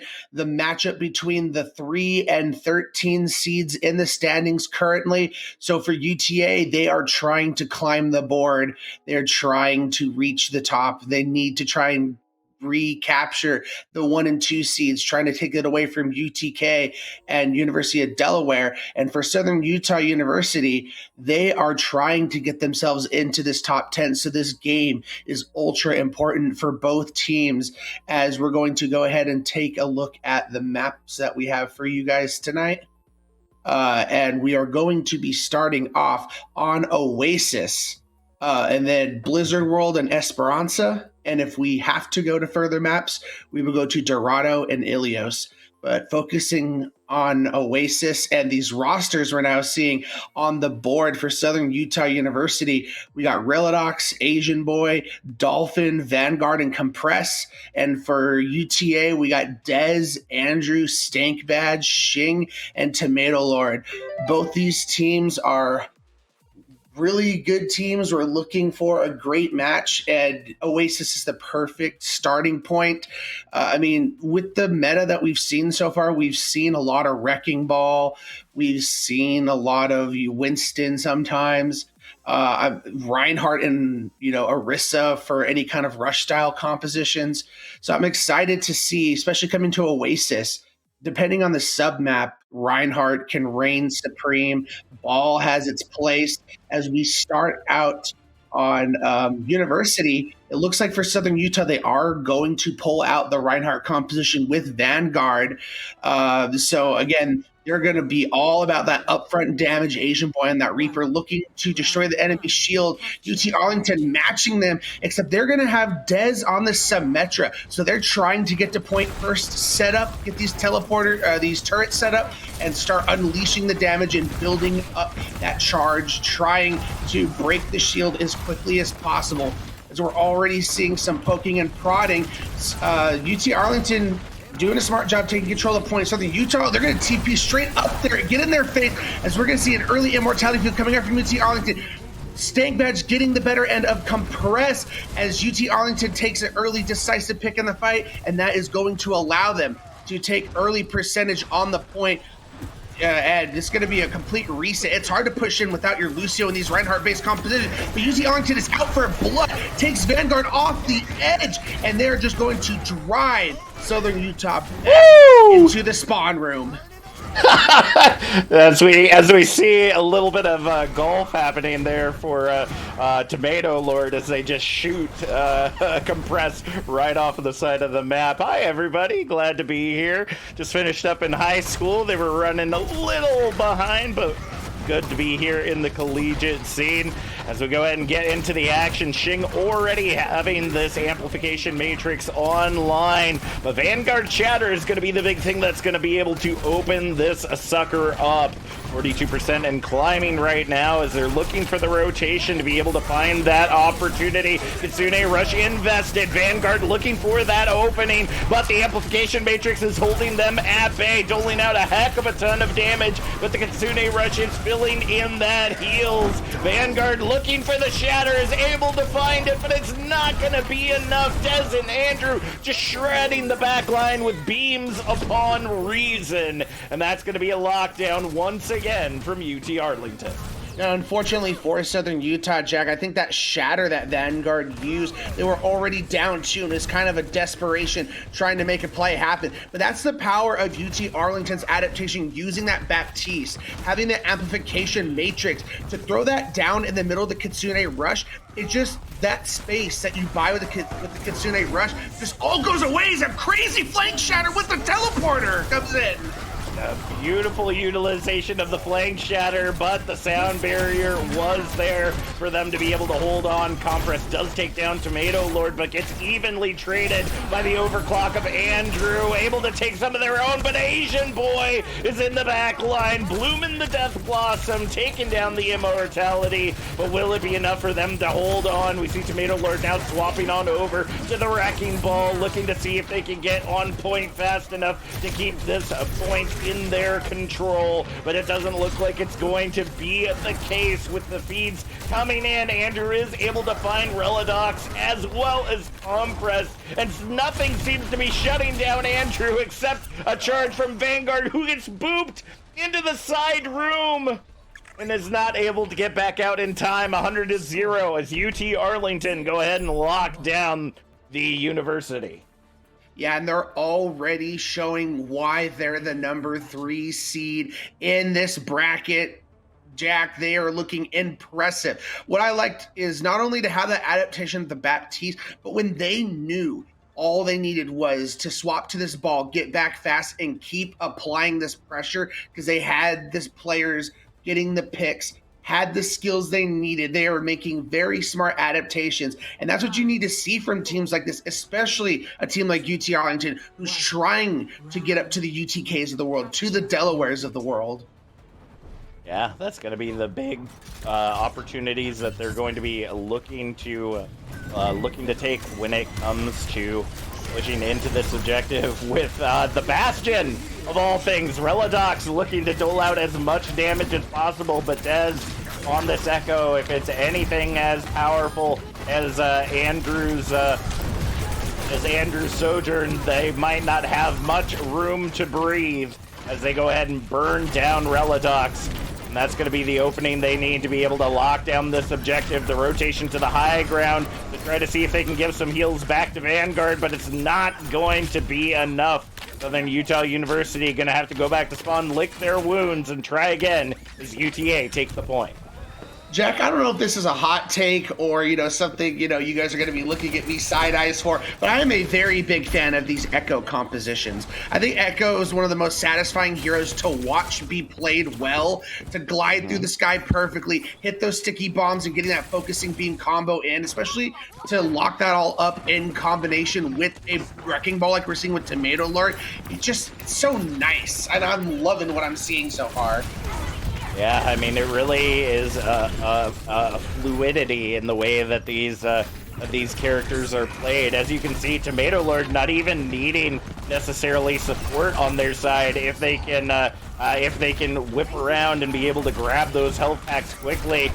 Finishing off Reladox is definitely making it difficult for Vanguard and the rest of SUU to be able to hold on. I'm actually kind of surprised that we haven't seen a swap yet from Vanguard, moving over to maybe an Orisa or a Sigma to be able to shut down this absolutely aggressive ball. But at 62% and climbing, UTA dive into the spawn area of SUU, and they looking to shut this down as quickly as they can. With Tomato Lord off the field, it's not going to be long till they're back. Yeah, and it's like I always say, when it comes to this Reinhardt versus the ball composition, the Reinhardt just kind of feels like a sitting duck, just constantly getting CC'd around, can't swing on anything. It just makes Reinhardt's life a hard time. And so they're going to go into this right with the amplification matrix. They open up the amplification matrix, but now you got a duplicate Ryan on the field. Dez sending out the fat shatter, having to allow Compress to opt out that sound barrier to save the day. Asian Boy in the back line trading out pulse bombs with Andrew, each taking out a support in tow, but the cleanup is there for UTA. They lock down the team kill, 99-0, 100-0 here on the Gardens, and University of Arlington walk away with the dub here on Oasis. Whew! Arlington has come out swinging strong, trying to show us just how great they are and why they are going to try and make this push for some of the higher seeded teams in this tournament. And like I mentioned, this was a great opening, but we need to continue to see. One of my big problems with UTA, what I saw from the spring split and the fall split, is they had a lot of times where they were kind of inconsistent from map to map. They just need to string together these impressive looks back to back and never lose that confidence, never lose this ability we've seen to just strike hard.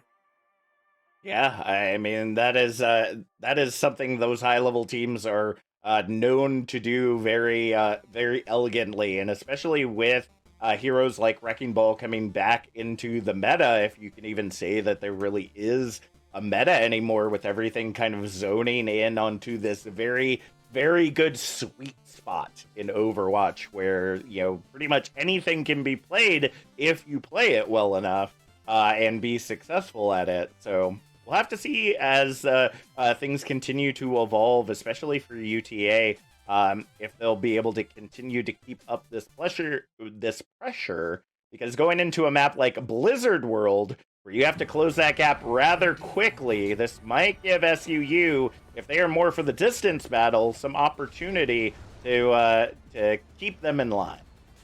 Yeah, for sure. The one thing I was thinking as you were talking, Jack, I'm like, a stable meta, not in my Overwatch, but we actually do have one now.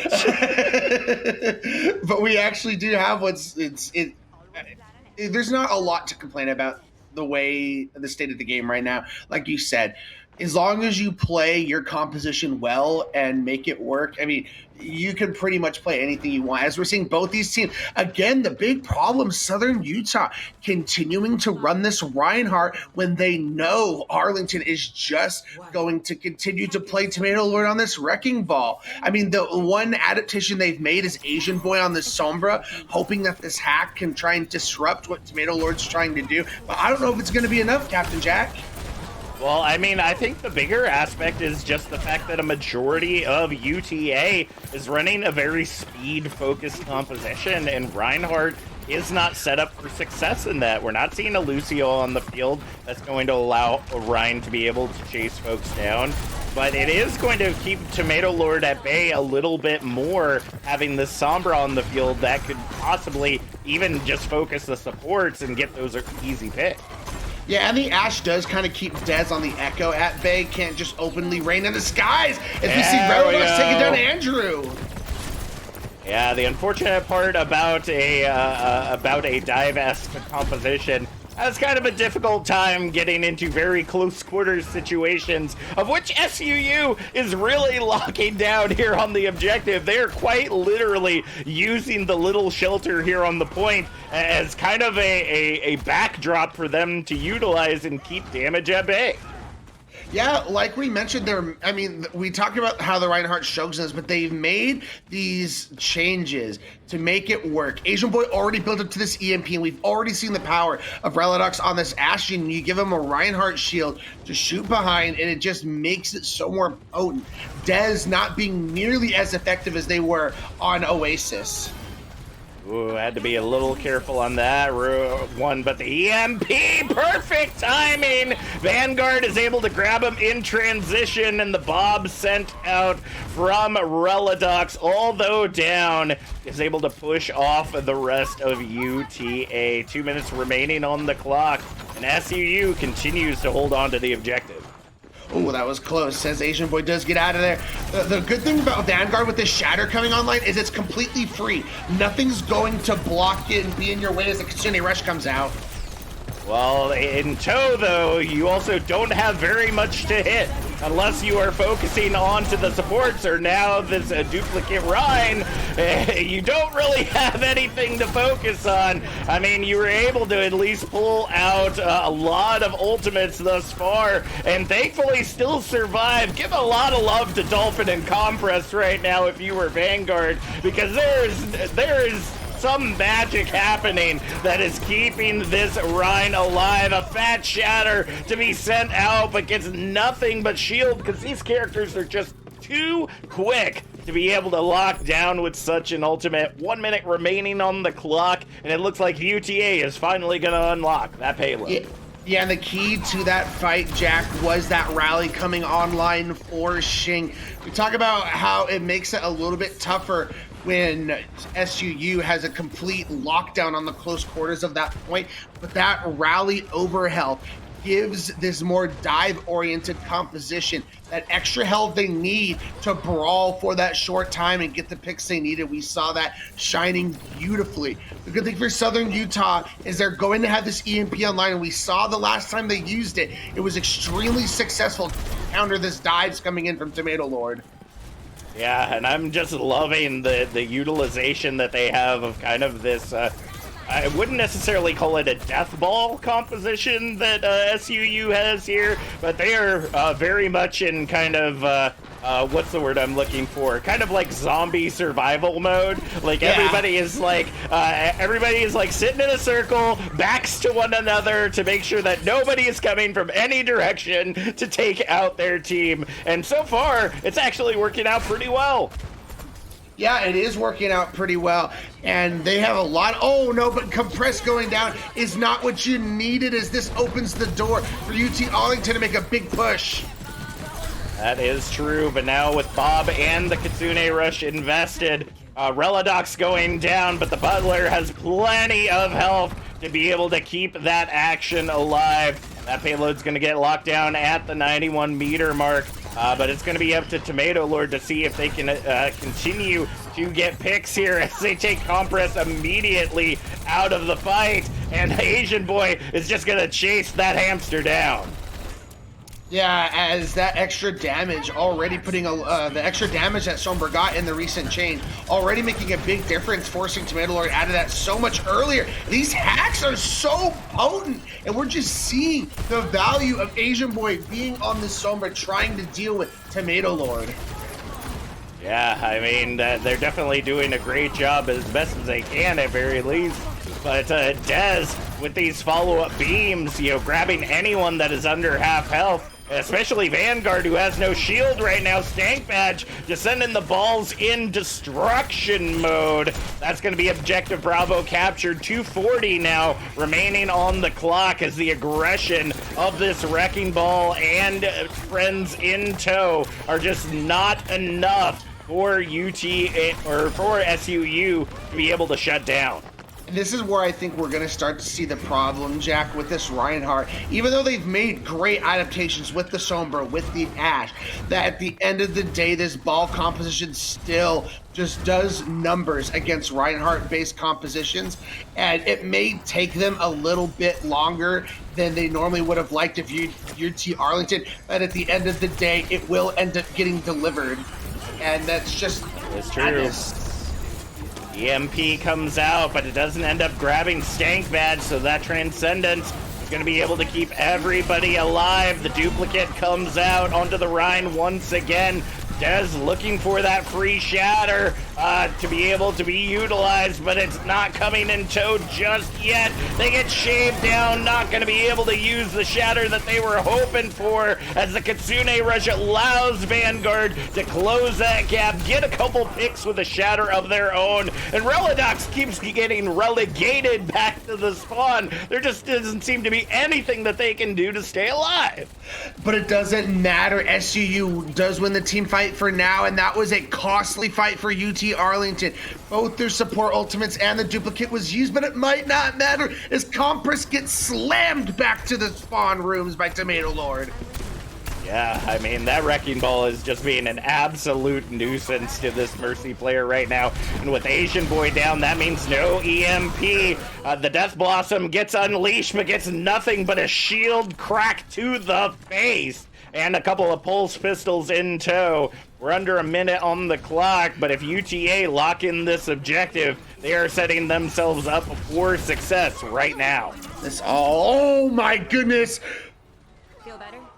Shing with the shield bash to send that point all the way through. I think Vanguard was going to be able to touch, but that Shing just beautifully reading that causes the both of them to fall to the ground, as you just see desperation on SUU's face right now, needing to make something happen. 37 seconds.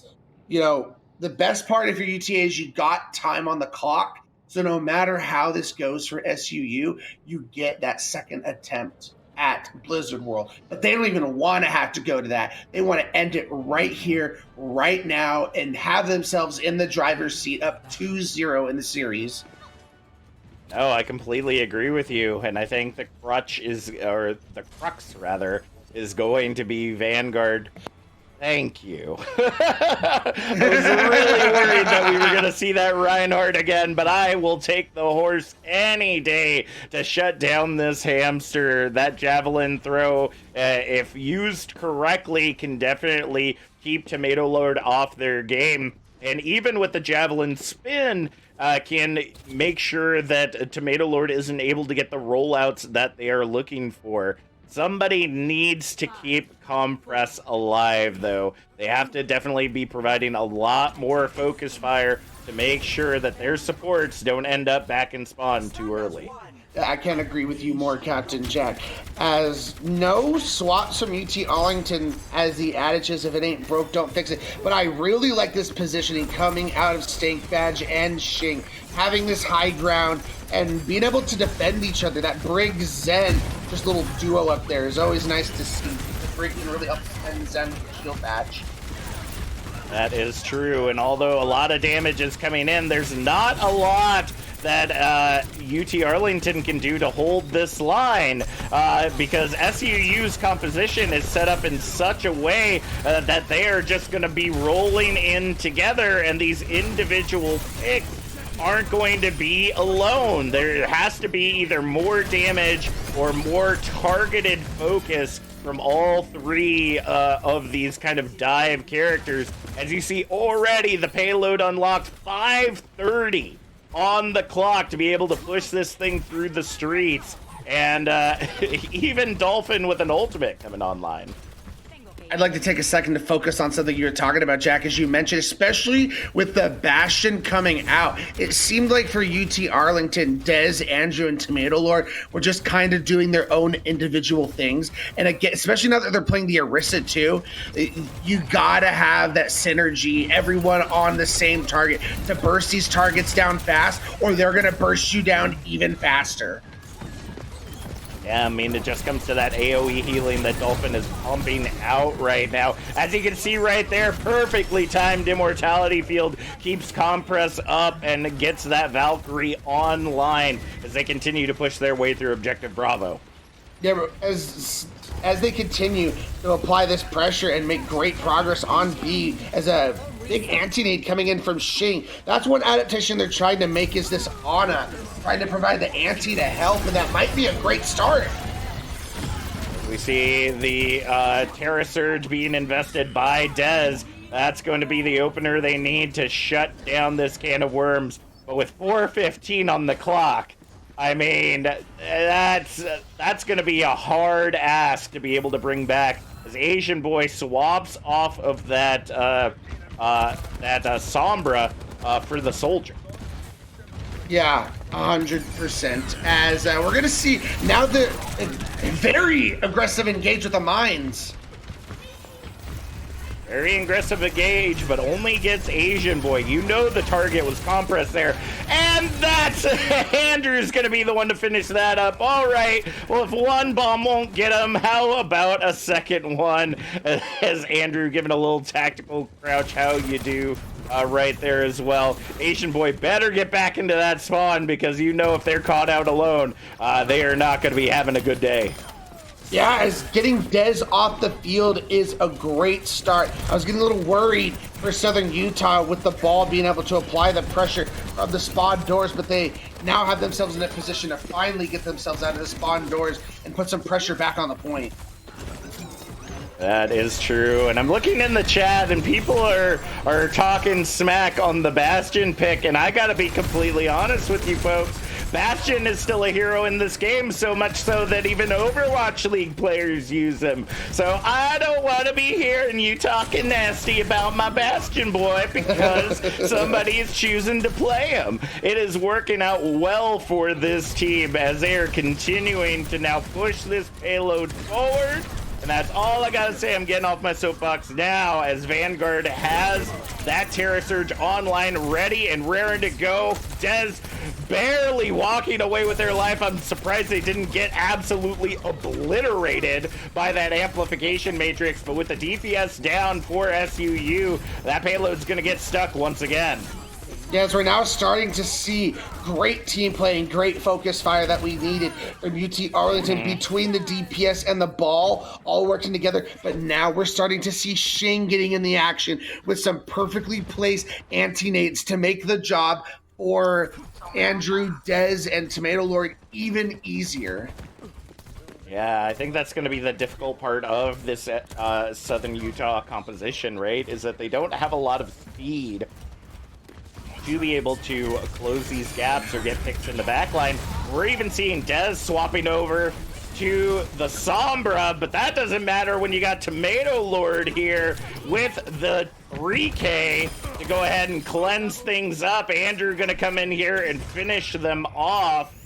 Should have been a team kill, maybe a little too much space between the two, but a 5-minute time bank now shaved down to a minute. SUU have to figure out what they're gonna do. Yeah, they're just now that UT Arlington is clicking on all cylinders, we're just seeing the compositional difference in the skills coming out of these players. And Compress is already down. They look one way, in comes the ball coming from a different direction. In comes Dez on the Sombra hacking things now. It's just looking and spelling disaster for Southern Utah University. They got to make something happen here. Some kind of swap has to come in because this Reaper just seems like it's not doing what it needs to do. Reaper is all about that upfront damage and does a lot better in brawly, rush-based compositions, but against this ball, it's just not doing enough to deter him away. Yeah, I mean, they're able to do a lot of damage, and for the squishies, they're pretty easy picks. But I'm trying to figure out why Vanguard and the rest of the team aren't moving forward. You know, they had that opportunity when they had some names down, some heroes down for the side of UTA, but they're just continuing to kind of hold this spawn area. Tac Visor gets countered out by the Transcendent. Shing investing that nano onto Tomato Lord. Blossom's not really going to find a whole lot of value just due to the fact that this team is not very grouped up, to be completely honest with you. Overtime now ticking away as Southern Utah University are trying to do everything that they can to be able to push into this objective, but I think it's too little too late. We see the pulse bomb now coming out from Andrew, doesn't find the target that it's looking for. Vanguard's the only one on the objective as of that moment. Reladox just barely able to touch to keep that overtime going, but immediately gets shredded down by Dez. And that's going to be all she wrote. UTA walking away with the victory here on Blizzard World. Going to bring them 2-0 in the half. Yeah, unfortunately, even swapping over to the Orisa just wasn't enough for Southern Utah University. And I think it's, you know, the Orisa can work against this ball composition, but I think it was just coming down to the superiority. Why UT Arlington is a 3 seed versus SUU, who is a 13 seed. Their skill and compositional knowledge is just shining bright in this matchup. Yeah, and with us starting a little bit late, unfortunately, we're going to have to skip the break that we typically would be doing here at the half. So SUU isn't even going to get really any time except for setting up for our next map. to really get a new strategy in. And the question is, what does that strategy even look like with the aggressiveness that we are seeing from the tank and DPS of UTA? I mean, what can you pull out on Esperanza that could possibly shut this comp down? Yeah, I mean, I think pulling out the Sigma is probably your next best bet, because you can kind of play it like that composition they played on Blizzard World with the Sombra and with the Ashe. You can have that deployable, throwable shield for the Sigma to use for your Ashe, but whenever the ball comes in, you have the accretion available to try and help deal with the ball. I think that's probably what you got to be looking at if you're SUU, but I'm going to get on my soapbox. I love myself some push, and this is my favorite push map. I love Esperanza, and to all you haters, push is a great game mode, all right? Off the soapbox. I completely agree with you there, Ray. As someone that was... it wasn't that I was an avid hater of 2CP, but it definitely was my least game mode. Push is definitely a different animal. I know that at the higher leagues, it's kind of hit or miss as to whether or not it's kind of the back and forth that it's intended to be, or if it is very much more kind of that quick shutdown. But honestly, when you get teams that are kind of in the mid, definitely good, but are not your Overwatch leagues playing it out, it works out very well for them. As we're seeing right now, the bot barely pushing forward, but with an early hack onto Tomato Lord, we already see trades coming in tow. Yeah, I like what I'm seeing. Pulling out the Roadhog for Southern Utah, hoping the hooks can try and help deal with the Tomato Lord on the Wrecking Ball. What I've liked to begin with on this map from SUU is as soon as Tomato Lord got into their backline, everyone coalesced and collapsed onto him with the hack, and they all focused him down so quickly. That's what we gotta see. Love that alternate fire on the scrap gun. I mean, you can't one-shot squishies anymore unless you're still Tracer.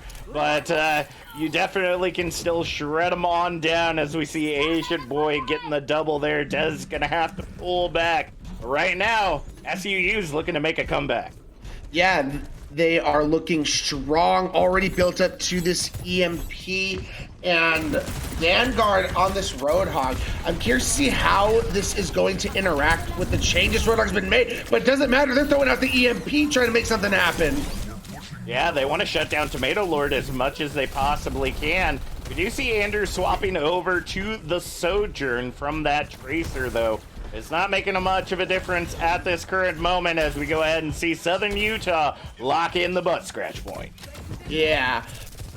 Excuse me. UT Arlington, it's starting to be a little bit tougher for them on this ball, getting punished so hard by these hacks and these hooks. The good thing for UTA is now that they're starting to get some picks onto Dolphin. The one thing with the Roadhog changes coming in is that you can't, one shot so easily with the hook, kill, and then melee. So you have to be much more synced up with your team. I think this was with you a couple weeks ago where we saw, I forget which team it was, but they pulled it out on Well, where they kept hooking people and setting up their Sojourn to hit rail shots. It was insane. Yeah, I mean, that is definitely a way to make it happen. But as we're seeing right now, the picks coming in from Southern Utah are just shutting down this push thus far. Compra does end up falling to the minefield of Tomato Lord, but the bot is still strongly in SUU's control.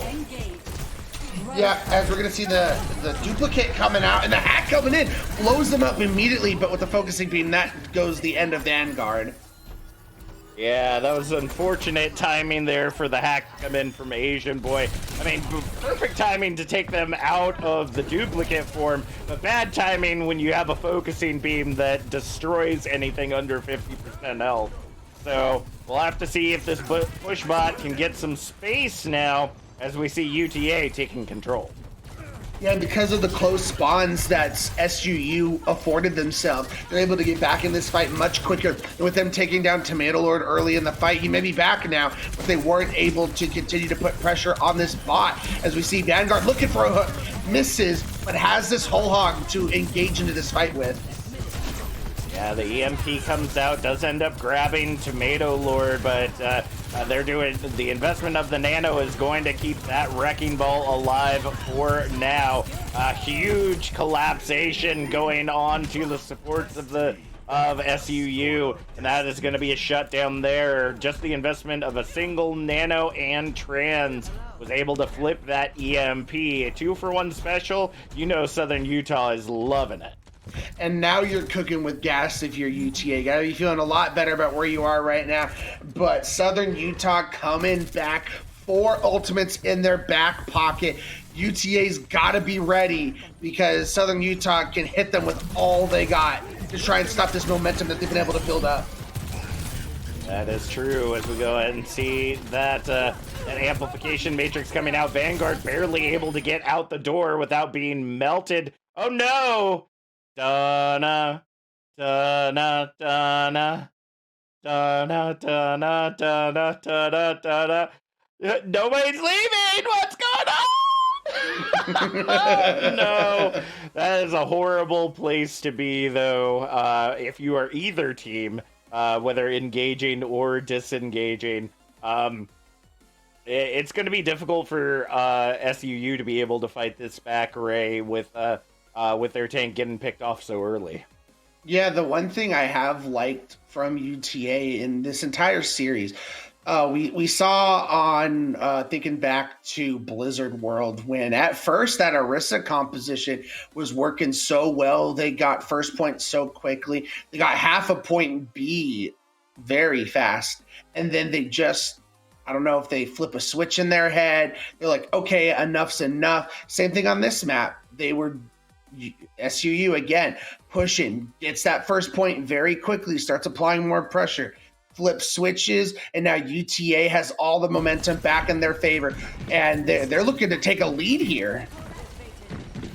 Very interesting. It looks like we ended up seeing a DC from Stink Badge, but they actually didn't, due to using that Transcendence so early. I don't know if the game actually remembered that they had 30% on Zenyatta or what, but very good that they have that back. And Dez getting the cleanup on the supports, that's going to stagger out SUU. If they want to get back in control of this bot, they need to group up and quick.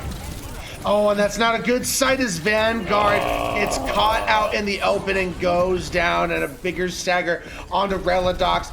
This is the UTA, as I mentioned, they finally got themselves together, and now this dive composition is all synced up, and they are firing on all cylinders, and Dez has this ability to come in with the duplicate. But what I'm looking for is Shing. We saw last time the EMP came in, the Nano was there to save Tomato Lord. Gotta look to do that once again.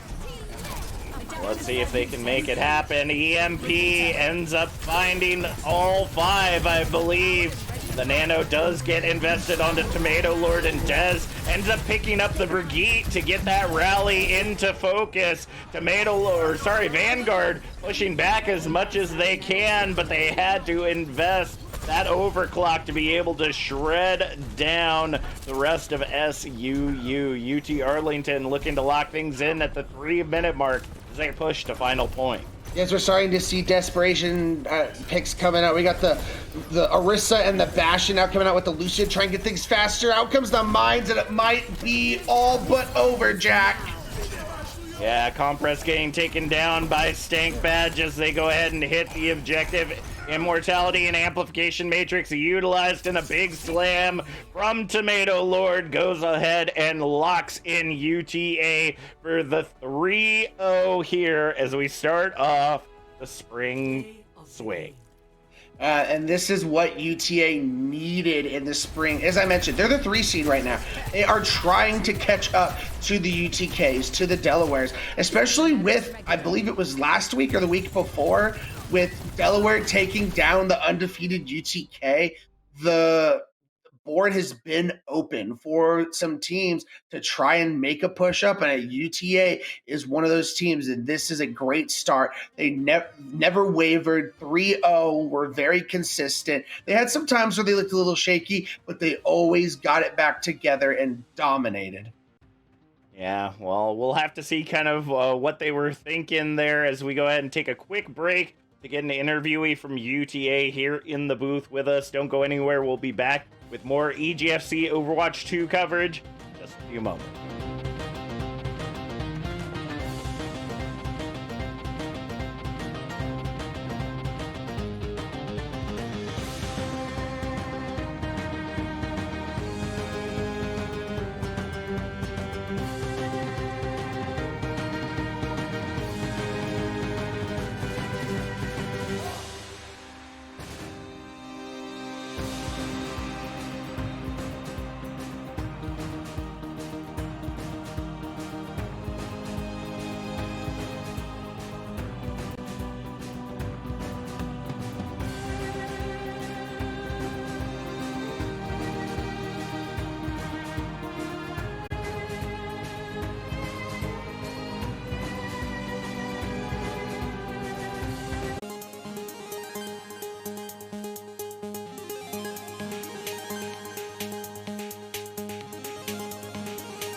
Define yourself.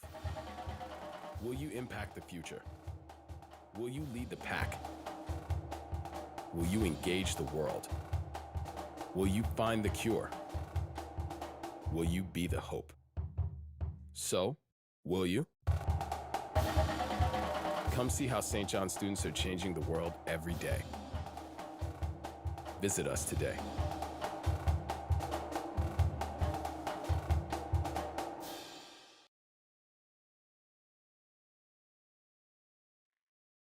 And welcome back, Overwatch fans, to EGF Season 4, where we are back in the spring swing with St. John's University versus the University of Hawaii. It is Captain Jack and Ray back at it with you again to see which of these two top dogs is really top dog. We're going to be heading into the same map pools we've seen thus far, but as we can see, the seedings got these teams pretty close. Yeah, extremely important matchup for both these teams. Both 5 and 6 seeds. One sitting at 6 and 2, the other sitting at 6 and 2. Actually, I believe Hawaii is also 6 and 2, based on their game last week. So, winner's going to take lone control of that 5 seed, and they'll be feeling pretty good as we get to take a look at these rosters. One player to highlight for Hawaii. It is their carry DPS, and it is Akamai. He is incredible. And last week, a couple weeks ago, was not there for Hawaii, and they ended up losing that game. He was back last week, and they showed strong. Well, I've got my eye on St. John's tank. Jolton Joe has always made a really big name for himself, and especially going up against a tank like Math Dealer. These two are definitely going to be butting heads for a majority of this matchup. We'll be heading into the same map pool that we had before, so we'll be starting off on Oasis for our first map of the match. One thing I'm really interested to see, Jack, is with my experience with the University of Hawaii, they love their Sigma. Math Dealer is an incredible Sigma. We had an interview with him last week, and he just talked about how they love to play that composition. They think it's really good. Saw them force it on every map last week, even on New Queen Street, and we even saw, Captain Jack, they ran the Sigma, and they ran it with a Symmetra, and it worked really well with the Cowboy along with it. Well, we'll have to see how things shake out here as we head into City Center for our first map here on Oasis. And looking at composition-wise, it looks like St. John's and Hawaii are looking to get a little chaotic with some Wrecking Ball comp. Yeah, both teams realize the power of the Wrecking Ball. We saw that last series with Tomato Lord on the side of UT Arlington and the power that ball can bring. The major difference in these two compositions, St. John's is running this Cassidy and Hawaii is running Say on the Sombra. So the Sombra is going to have this ability to get in and hack the enemy ball and help them combat and deal with Jolt and Joe a little bit better. So we go ahead and see both Wrecking Balls kind of in their high ground positions. No one's seen Math Dealer just yet, as we see the slam coming down, looking to get the follow-up. Kiribri ends up finding themselves back in spawn early, thanks to Say and Math Dealer, and the follow-up on Mikusek. Will be in tow as well. Even Joey Baloney finding themselves, unfortunately, taken out of the action. Jolt and Joe kind of nowhere to be found. I didn't see a lot of action from them in the back line, but probably because of what Math Dealer was doing in theirs. Another sticking point to talk about, Jack, is that Kibari is on this Ana versus River God on the Zen. So the Zen provides that extra damage to be able to give for your ball slamming in, as we see a good hack coming in on Dulcin Jonas, forces him out. Yeah, I mean, those hacks are going to be absolutely devastating for Jolt and Joe, especially when they're facing off against another player that is just as mobile as they are, as we see the translocate away just in the nick of time. Safe still being able to take the life of Mikusek. 40% in climbing right now is St. John's just looking for that opening opportunity. Yeah, I think this is where we're starting to see the power of this Discord orb on the ball, being able to get so much damage on a Jolt and Joel so early. But this is where we start to see the vulnerability. Oh, no! Man, pouring everything into trying to take Rivagod down, but Banana Lumpia says, no, I am here to protect the Zenyatta. He will not fall in this fight. As we go ahead and see the hack on to Jolt and Joe. Ends up sending the minefield below him. Is Math Dealer, hoping that he was going to end up falling into it, will be unsuccessful in doing so. Jolt and Joe looking for that opportunity to try to create some space, but at 80% in climbing, we're heading into what could be final fight territory. Say with the EMP finds 4, but the follow-up is only there on Kiriburi. Mikusek does have that Deadeye ready to go, but the slam of Math Dealer is going to go ahead and shut things down right where they stand. At the 99% mark, the only one left on point is Jolt and Joe in the chaoticness that is the objective. Akame will be the only one left to shut them down. And 100-0 goes to the University of Hawaii. Yeah, we're starting to see the power of just the intricacies within the same composition. We see the Sombra versus the Cassidy. We see the Zen versus the Ana, and it's making major differences in huge waves in this fight for Hawaii. That Discord orb, and not only that, but the other little adage in that fight, to be able to give the Harmony orb to either your ball to keep him up on the dives, or even like your Tracer so she doesn't go very fast and has that advantage in the Tracer duel if needed. The Zen is just shining through for River God. Yeah, and I think the help of the Sombra is also providing a lot of value to the way that University of Hawaii is playing, right? I mean, Mathuler and Say are essentially diving together so that whatever target Mathuler is latching onto, Say is going to make sure that they are hacked and being able to do that extra damage. As we see there with Akame being able to follow up on Kiriburi, and the Wrecking Ball just ball and chains down Joey Baloney. That is going to be it for this push thus far, and University of Hawaii will go ahead and lock down this point once again.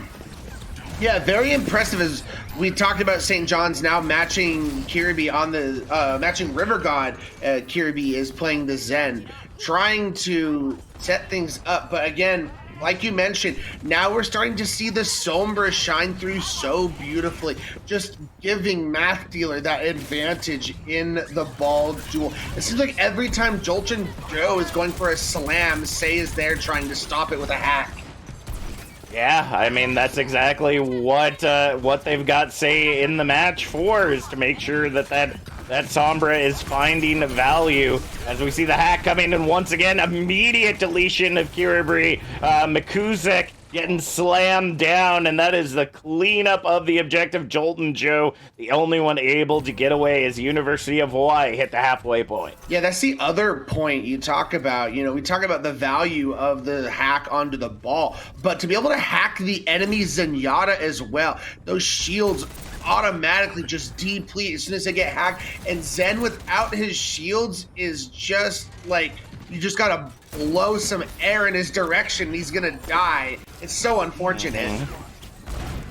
Well, we'll see how things continue to work out here, as we see Say trying to get that hack off onto Jake, but will be unsuccessful in doing so. Akame does end up falling to Jolton Joe as they rotate back to the objective, and Mathuler actually ends up taking quite a bit of pulse bomb damage from Mikuzik just by rolling through the area. Jolton Joe in a very bad position there. The minefield comes out as soon as they are hacked to try to provide some space for them to work, and it looks like Mathuler is going to end up getting caught in it.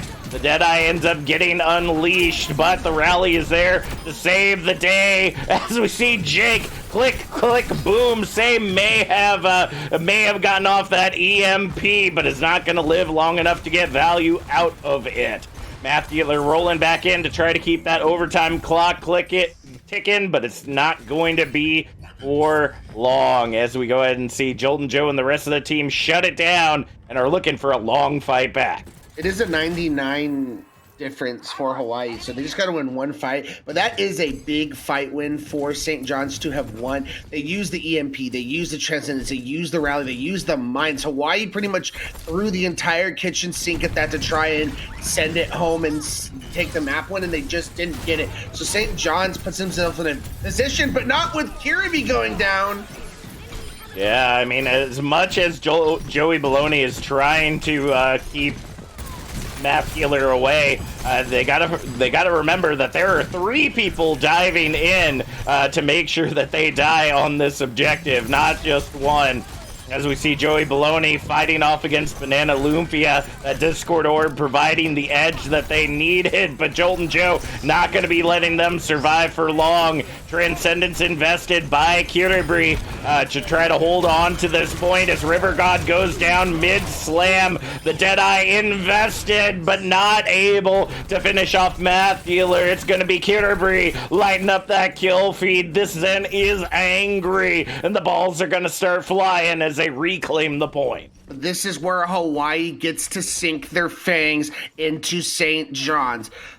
Both their DPS ultimates are about to come online. They have these mines that have now activate so much faster that Math Dealer has online, and River God is so close to Transcendence. This is their opportunity to take this map and go up 1-0 in the series.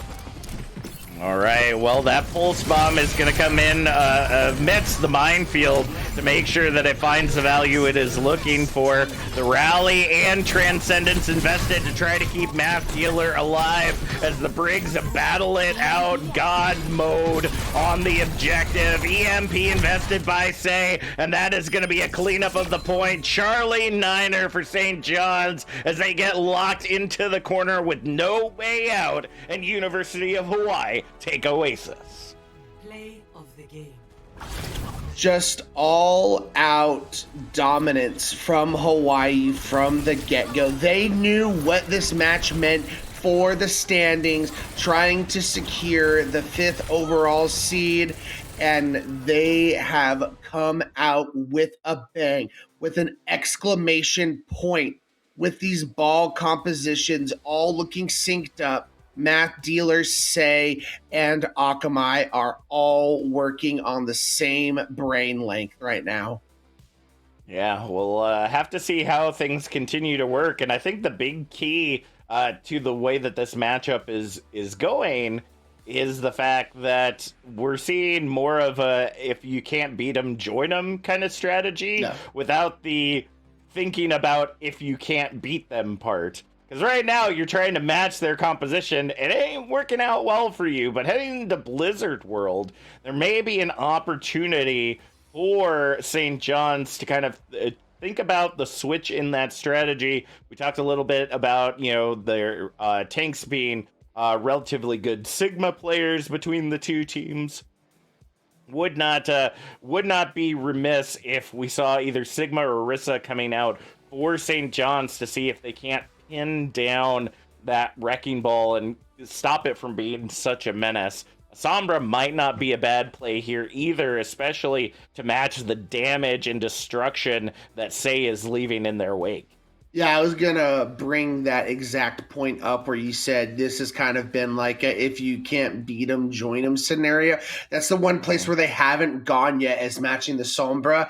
And again, we just saw how much value the hack got, whether you hack the ball and give yourself an advantage against the ball not being able to roll out of there and you focus him down, or you go into the Zen and completely take him out of the fight. But coming into Blizzard World, sorry, I guess I'm distracted. I love the rain, man.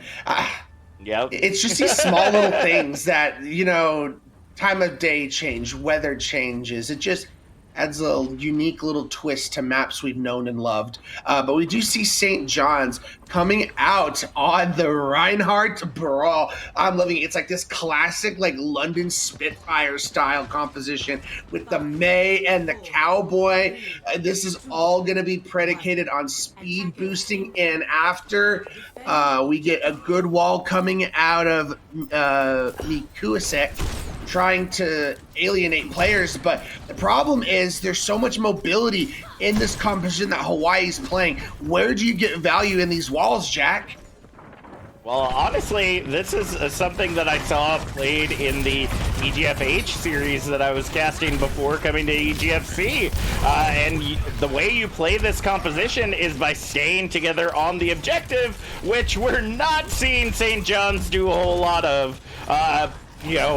Being able to utilize that stability that you have with your Reinhardt and using that to your advantage by spreading out, you give those opportunities to that Widowmaker of Akame and Wrecking Ball of Math Dealer to just lock down this objective with no problem whatsoever. If they would have used that little shelter for cover instead of running away, maybe St. John's might have been able to hold on to that. Okay, I can kind of see the thought that you're talking about. So you kind of play cover, you play together. Whenever, a ball rolls in or the Genji rolls in, you look to, kind of wall them away, being able to use, your magnetic grenade and the slight slowing effect that May's primary fire has, then you can focus them down a lot faster. Okay, I can see the merit in this and see how it works.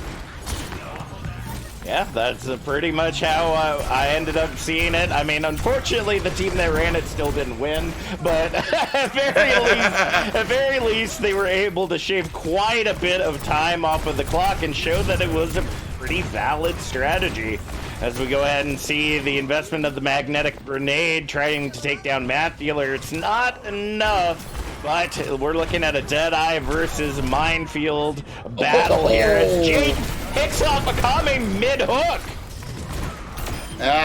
And Jake showing strong double headshots, taking down both the DPS. What?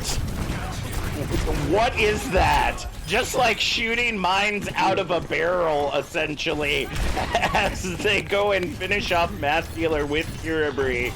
And honestly, seeing Jake now kind of popping off, this is going to be dangerous if Akame can't make some difference with this Ashe. And that almost felt like that classic carnival game where it's like the duck targets, like ding, ding, ding, ding. That's just incredible from Jake. As we're gonna see the sound barriers getting invested. Yeah, I mean, they had to counter that shatter somehow. That was pretty much free reign. And no death happening on either side just yet as the Dragon Blade is unleashed from Sei. Akame and Math Dealer getting the follow-ups there, and they have finally broken through this blockade. Joey Baloney, the last one to fall, and the team kill rings out as the payload moves past the terrace. It cost them a lot, Jack. The problem is Mikusek comes back with the Blizzard. So Hawaii has to use this mobility that they have to their advantage and make sure this Blizzard does not get a lot of value, and make sure you spread out as soon as you hear it coming. Well, we'll see what they can make happen, but the biggest thing is going to be this objective and trying to slow it down as best as they can. As we see the Bob invested from Akame, ends up being in a perfect position, but gets walled off from the rest of the team. Jake able to get the follow-up on Akame as Sei tries diving into the back line, but the wall just can't hold on fast enough, and although the Blizzard is on point, Joey Baloney trying to stay alive, but doesn't realize that they could have possibly gotten that elimination on at very least Banana Lumpia in the Blizzard. That's going to be a rough waste as we see 350 back on the clock and the payload moving into the castle. Yeah, as you mentioned, that just wasn't the time to throw in that Blizzard.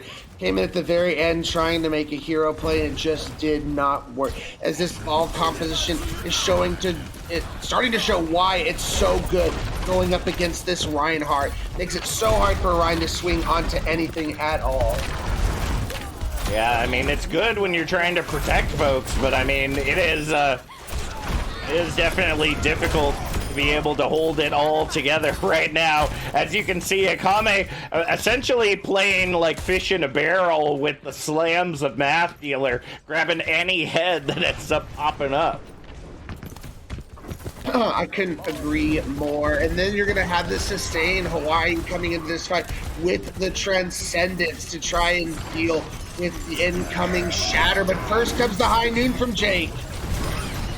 As we see the Shatter coming down, the High Noon will take out Math Dealer in the end. But it is still 2 minutes and 40 seconds remaining on the clock. I'm actually surprised that that magnetic grenade ended up making it that far to be able to grab Akame, and Sei is going to be soon to follow. 2:30 remaining on the clock right now, but University of Hawaii have a lot of tools in the bank.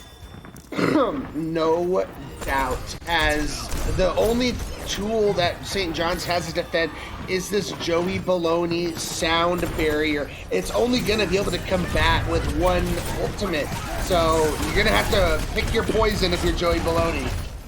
I mean, the poison was the minefield, it seems, and something tells me that that was not the ultimate you wanted to end up using it on, because there goes the Bob, there goes the Dragon Blade, there's the kitchen sink on the field. Jolton Joe is the only one left on the objective, and with 1 minute and 47 seconds, we're going to see University of Hawaii complete Blizzard World. Yeah, very impressive overall from Hawaii. That's a very solid time bank, especially on hybrid. Give yourself the attack no matter what happens going forward. St. John's, though, this Reinhardt composition, it's had its moments, but just in the end, it's losing out to the ball-based composition. It's kind of like what we saw in the previous matchup. You got to probably pull out the horse, maybe a Sigma, something's got to change, because this Reinhardt just doesn't cut it unless you're playing like just complete perfection 24/7. That's really tough to do. Yeah, we will have to see kind of how they change things up. But right now, Jolton Joe is sticking with that Reinhardt, and I don't think that is the choice that they're going to be looking for. I think the biggest surprise that I see right now is Say coming out on this Bastion, because with as well as they were playing, I don't feel like it's something they need. Yeah, I couldn't agree more. As maybe it's just a troll. We'll see what they actually come out of spawn with. But yeah, it looks like they do want to roll out. Oh, I'm sorry, I'm dumb. This is the defense. Yeah, they were already out and they were locked into it. The question is it going to be any worth of any value? Yeah, my brain is just fried right now. But it's kind of like what you said. The Bastion doesn't really work with this ball style composition. It could be used to like break this Ryan shield really quickly, but look, Say already going down. I just feel like they need to go back to that Genji. Yeah, I'm going to be completely honest. I think that was just kind of a meme to start things off. We're going to probably be seeing Say going over to the Genji or something else. Actually, no. It looks like they're going to keep locking it in. I think the goal is to try to wear down Jolton Joe as much as they possibly can, because without any sustain on the objective, they need somebody to be able to shred all those players on the field, as Akame's Dynamite will end up taking down Kiribri as the Immortality field falls. Yeah, the burst damage coming through strong in that scenario where it was kind of close quarters, all-out brawl on the point. And now that St. John's is going to have the ability to reset and come in as a group, Say's going to have to be set up in a perfect position to really take advantage of, like we said, the burst damage. Because if they could just outlast it and get through and get on top of Say, it's going to spell disaster for Hawaii. Oh, we're seeing Akame using all the tools of the trade, really being the master of all right now, and really calling out these rotations that they are anticipating. The minefield being unleashed, forcing out the sound barrier as the rotation of St. John's is looking to take Say out of the fight, and will end up being successful in doing so as they go ahead and rotate onto the point amplification matrix invested. We end up seeing Jake boofed off, but it's not without its positives, taking out the rest of the team and locking down Objective Alpha, putting 4 minutes back on the clock. That was the problem once again, Captain Jack. They got on top of Say and took him out immediately, playing this Bastion. It's like I said, if you could use this Lucio to your advantage into your Reinhardt, speed boost, take out Say, it's going to make your job so much easier, and it seems like St. John's finally unlocked that ability and has started to take advantage.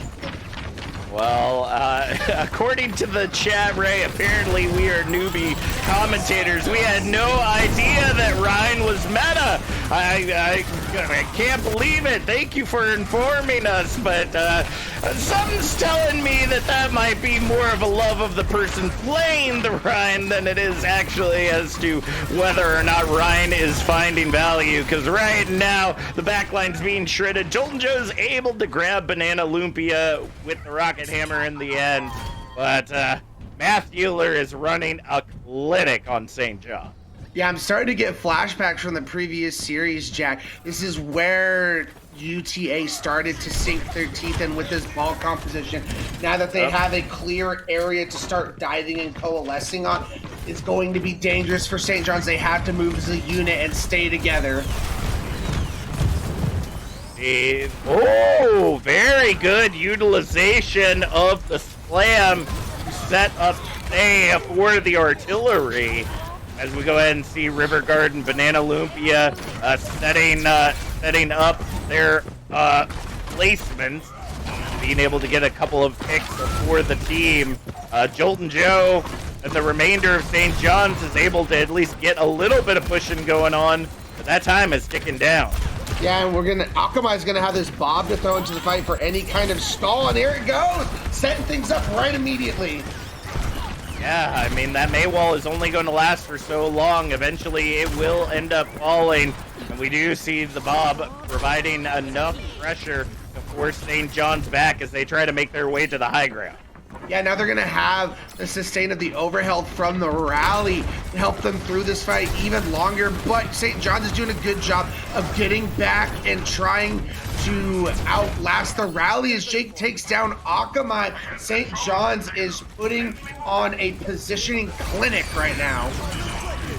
Yeah, I mean, they're definitely playing a little bit of round robin here. River God will be the one to fall to the Deadeye, but a lot of damage done to the rest of the team as they continue pushing on through. And with Banana Lumpia down, that means no support for the side of University of Hawaii. So that clock is continuing to tick down, and Matt Healer is doing quite a good job of being an absolute nuisance on the point. And then you're gonna have, and River God going down. That's not what you need. You might have been able to sustain and stall a little bit longer with that Transcendence, but it might have just been all for naught. You're gonna have just over 2 minutes on the clock for St. John's to bring this home, and being able to have this Blizzard online. We haven't seen a lot of value out of it thus far. This is their opportunity to make a play for their team and make something happen. Bastion and Zen aren't as mobile, so this is your opportunity to try and take advantage and get this Blizzard set up on one of them.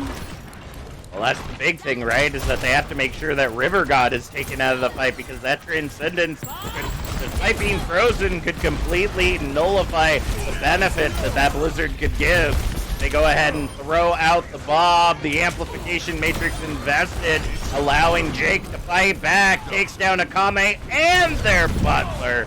And that's going to be, was going to be enough for them to push through until Matt Healer just ran him right on over. So they're going to keep pushing on through, but already St. John's is dealing with the lower time bank. Yeah, they're doing a nice job of backing up and resetting because they have 4 ultimates to try and come and finish this point with.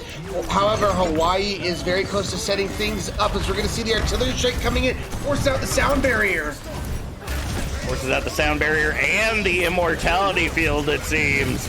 As we go ahead and see the Blizzard invested, looking to grab some value in the chaos that is the objective.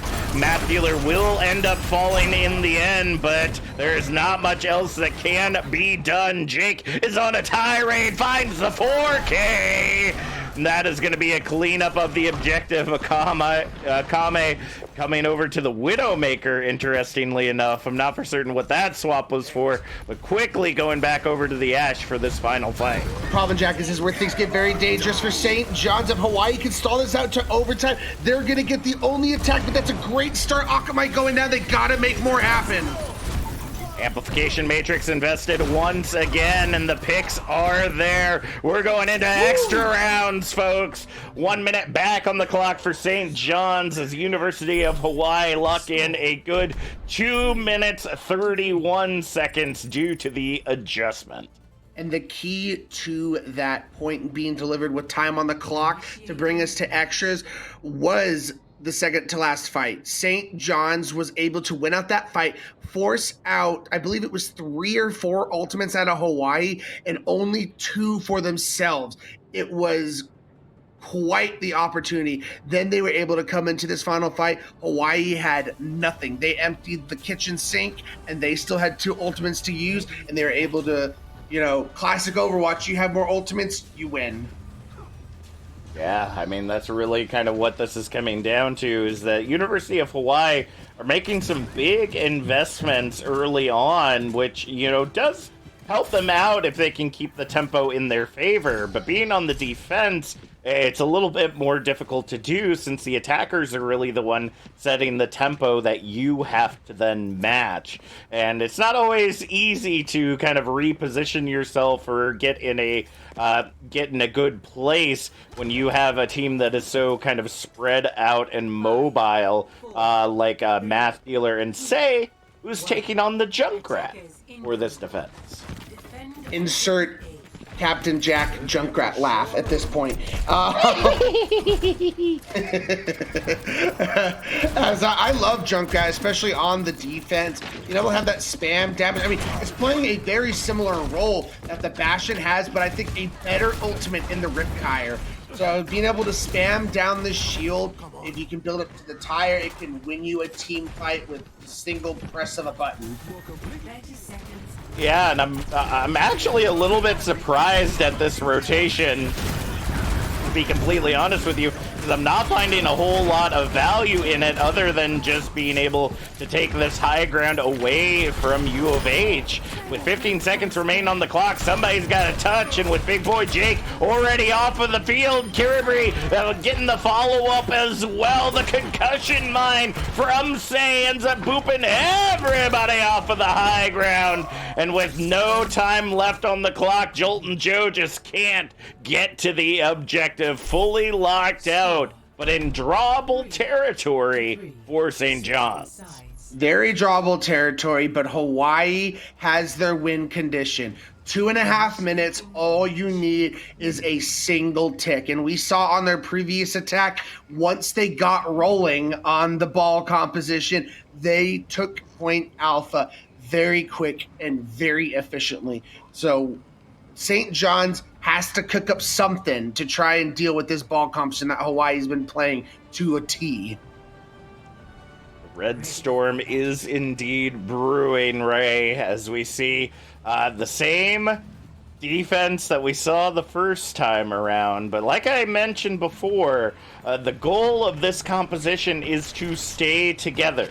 As soon as St. John's separated out from one another, that left it easy pickings for the University of Hawaii. So we will see how things continue to work their way forward, as Say is opting for the Reaper to shred Jolton Joe. Yeah, I think it's an interesting pick. They don't really have anyone to set up with Math Dealer. The only thing you have is Akamai being able to set up some headshots with the slams, but I'm not going to doubt what Hawaii's been running up to this point. I just got to see what they're trying to cook up with this Reaper.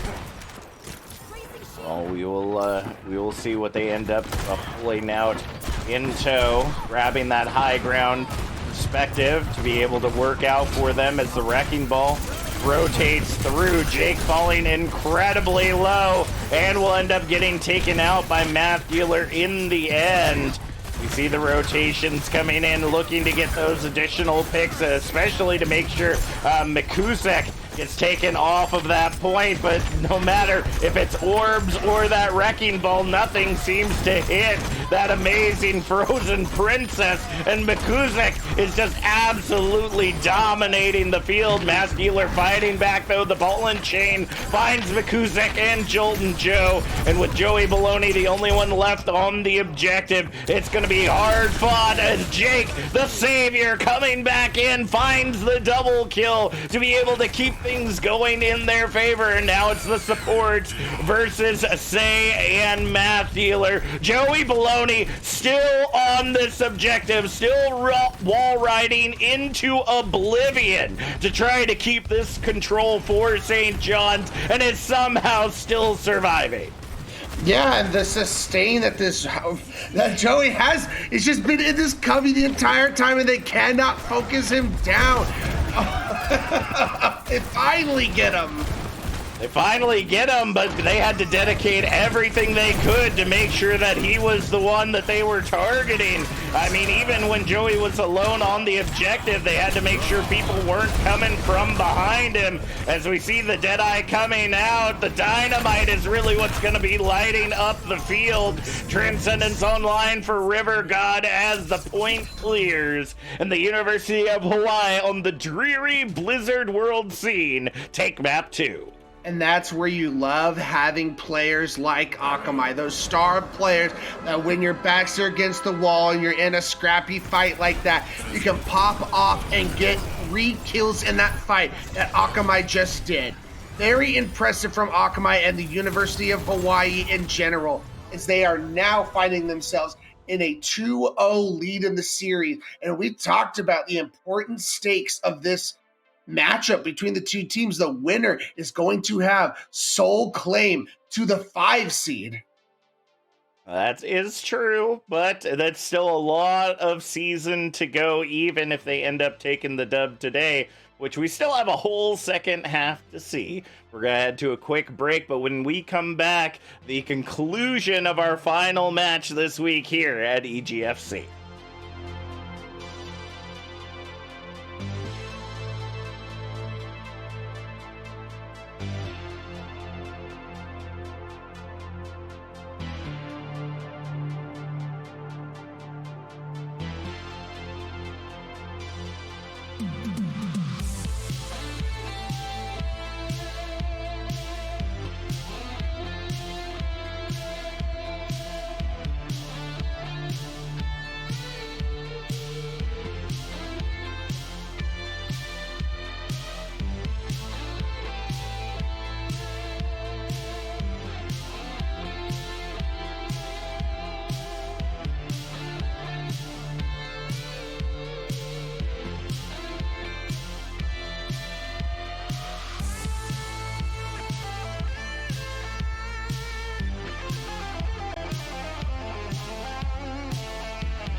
And welcome back, Overwatch fans, to EGFC Season 4 as we head to the beautiful streets of Esperanza to see if this Wrecking Ball composition that has been causing absolute havoc on the side of University of Hawaii is going to be enough to continue to push on forward, and if St. John's is going to continue to try to hold this line with this Reinhardt that Jolton Joe has just been so fond of.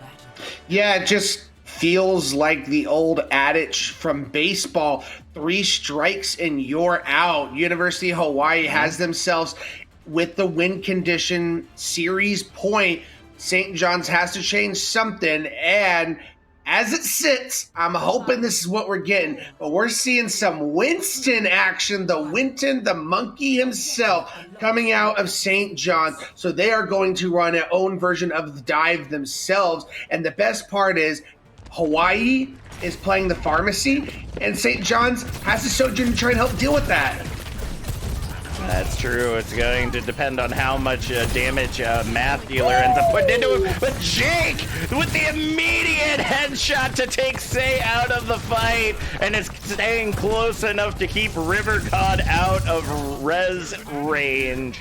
That's going to be the bot moving in favor of St. John's as they go ahead and get aggressive in the face of University of Hawaii.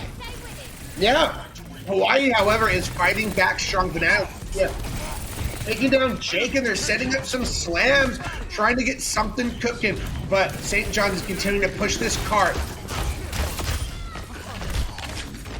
Yeah, Akamai with that Storm Arrow, able to find Mikusek on the rotation. But it's not going to be enough to take down that monkey as Kiriburi follows up, keeping their Winston safe. That bot is actually stalled out at the moment, but is going to start making its way under the bridge. Jake falling incredibly low as they get essentially chased down by Joey Baloney and Kiriburi to try to keep them alive. Already seeing the first ultimate on the field, the minefield unleashed, with zero value for University of Hawaii other than ult charge for St. John's. But Say taking down 2 sets things up for Hawaii to get some cart progress in their favor, and that was all on the back of the Valkyrie from River God. River God has been a silent killer on the support tonight, whether it's the Zen or the Mercy. Oh, we're gonna go ahead and see that bot go ahead and cross the bridge threshold that we saw St. John's trying to push their way through. But with 5 ultimates online versus the 3 of U of H, we will have to see how they hold this line. Woo! Rude. Just straight in the face of Jake. I mean, you do see Say essentially end up taking themselves out of the fight as well. But I guess if you're going to take somebody out, take out the person that's most likely to take you out of the action. We do see the investment of the adaptive shield, doing everything to keep Math Dealer alive. But that bot's now in the control of St. John's, making its way back to U of H's side. Not only is it in control for St. John's, Jack, but you may have gotten a decisive meterage lead for Hawaii, but they're in a really bad spot right now. That was 3 ultimates they poured into that fight, and St. John's only had to use a Kitsune Rush. I think they could be looking at a big snowball to a first point cap if St. John's plays this well. Oh, we see the overclock invested, taking down the Pharah, taking down the Mercy, looking for the follow-up on the Wrecking Ball, if at all possible. No Hammonds on my playground, says Jake. And that is going to be the bot back in the mid position. Math Healer, once again, the last one to fall. But that bot's going to start making some progress for St. John. And once again, a single ultimate team fight win for St. John's. They are putting themselves in a prime ultimate economy situation. Like I said, I think they have a chance here to get this point completely delivered. There's definitely going to be a fight before they take the lead, but they have the ultimate advantage. Well, let's see what they can continue to make happen. Kame, with that Pulse Bomb online, is looking for a face to stick it to, if at all possible. Might not even need it, though, as we go ahead and see the rotation of Say and River God pay off in dividends as they clear the bridge and get the bot back in Hawaii's control. Yeah, and that was a case of St. John's, in my opinion, being a little too conservative with those ultimates. Those mines came out and they just were not willing to commit either, you know, if you want to commit the Primal Rage to try and, you know, get yourself out of that mine situation, or even the sound barrier. But now the tides have turned, and that is a point capture butt scratch mode achieved for Hawaii. And we talk about on push how important getting those early forward spawns are. Hawaii puts themselves in a prime position to try and take this home with a 3-0 victory. Oh, let's see if they can make it happen. Pulse bomb going into the back line gets countered by the sound barrier of Joey Baloney. So no love for Akame there, but once again, the barrage straight onto the face of Jake. Doesn't care if it gets anybody else, but as long as they're out, that's all that matters. Winton is angry, furious, George, on the field as they try to push back anyone and everyone from University of Hawaii, now having to invest the Kitsune Rush just to be able to keep their tank alive, with them being the only support on the field right now. Looks like Joey Baloney is back into the action, and with the Kame down, it looks like the cleanup is going to be coming in for St. John's as they send University of Hawaii, although delayed, back to the spawn room. St. John's, both are going to commit the mines here. Wow, Hawaii thinks they can win this fight. A very interesting choice. I mean, Jolton Joe did need some healing, and I think that that's the position that they are in. So they, surprisingly, although that looked like it was going to be a win for St. John's to take the bot back in their control, they end up getting shut out by the minefield of Math Dealer. Yeah, as we see Jake taking down Akamai. Sheesh. That flick. You saw it perfectly, snapping that about 90-degree angle straight into the face of Akamai's Tracer. Jolton Joe with the follow-up. Jake able to grab River God before the res of Say. And finally, they're able to lock this one down. The Pulse Bomb ain't enough to take down Math Dealer. Math Dealer has Minefield again. I almost thought they were going to pop it a second time just to lock the bot under the bridge, but it looks like St. John's finally has the bot back in their favor. They do, and 3 ultimates in their back pocket. I think Akamai is going to want that Pulse Bomb back. They're not going to have as many tools to try and combat the incoming, full toolbox. 5 of them that St. John's can on this. There's those mines you're talking about, but this time, Sound Barrier is there to respond. Yeah, they're going to utilize that and try to keep everything in tow best that they can. The barrage is online, but the overclock pops first to try to make sure that they get taken out before there is any chaos to be ensued. Kiribri ends up finding the wrong end of Akamai's pulse pistols, and as quickly as St. John's took the point, they'll relinquish control back to Hawaii. Whew. Hawaii, we're coming down to 2 minutes on the clock. They got that match series point in their sights. You just gotta lock in and be together for 2 more minutes, and first is gonna come this Kitsune Rush. Well, the Kitsune Rush invested, but this barrage is online, ready and raring to clock through. They are looking for that positioning on Jake, but Jake is just too far away for Say to get within range for it to make a difference. The barrage comes out, but Jake is able to get out of the way, and Say, trying to follow them the whole time, finds 0 zip nada with that barrage on the field. Rez is not able to come into play either, but bot is still in control of Hawaii for now as they go ahead and hit the 99-meter mark. Jake said, not this time. Your barrage will not come for me. No siree. As Hawaii just continuing to stall for ages, really making things tough for St. John's to get movement on this cart. As we see, Akamai is still stalling, and they're going to have these forward spawns. They're going to be able to take another fight in the mid-engage, but we see St. John's again coming into this mid-fight with an ultimate advantage. They have not been able to take the bull by the horns and work with it. And this is their last opportunity. 30 seconds. It all comes down to this. Are they getting the door slammed in their face and losing this match? Or do they extend this series to a map 4? Well, let's see what they can make happen. The overclock gets invested as well as the sound barrier to go ahead and protect against that minefield. and being able to take down the early pick. Matt Thieler, though, booping Mikuzik and Kiriburi back into the mines, just enough to be able to take him out. 6 seconds remaining on the clock. River God coming out with the Glock as they go ahead and they try to lock it down.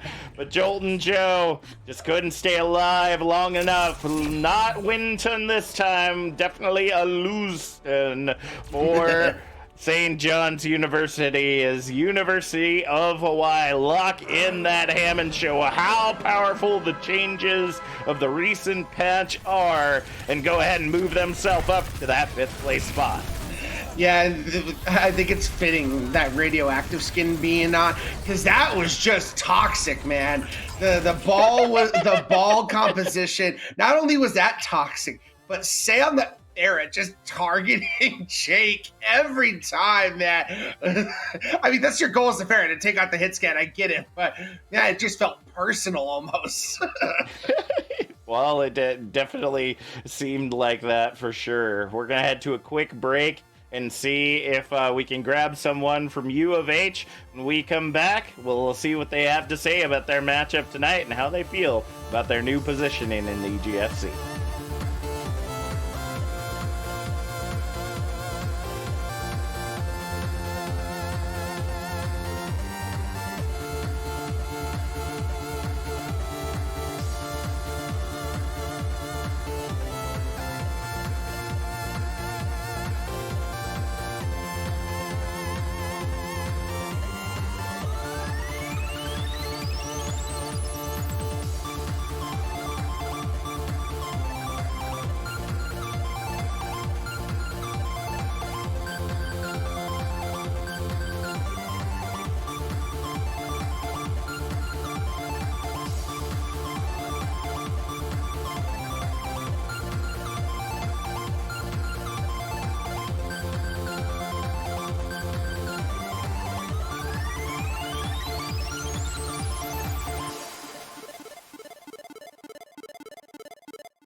And welcome back, Overwatch fans, to EGFC Season 4, as we have Say joining us from the University of Hawaii. Say, how's the team feeling after your victory today?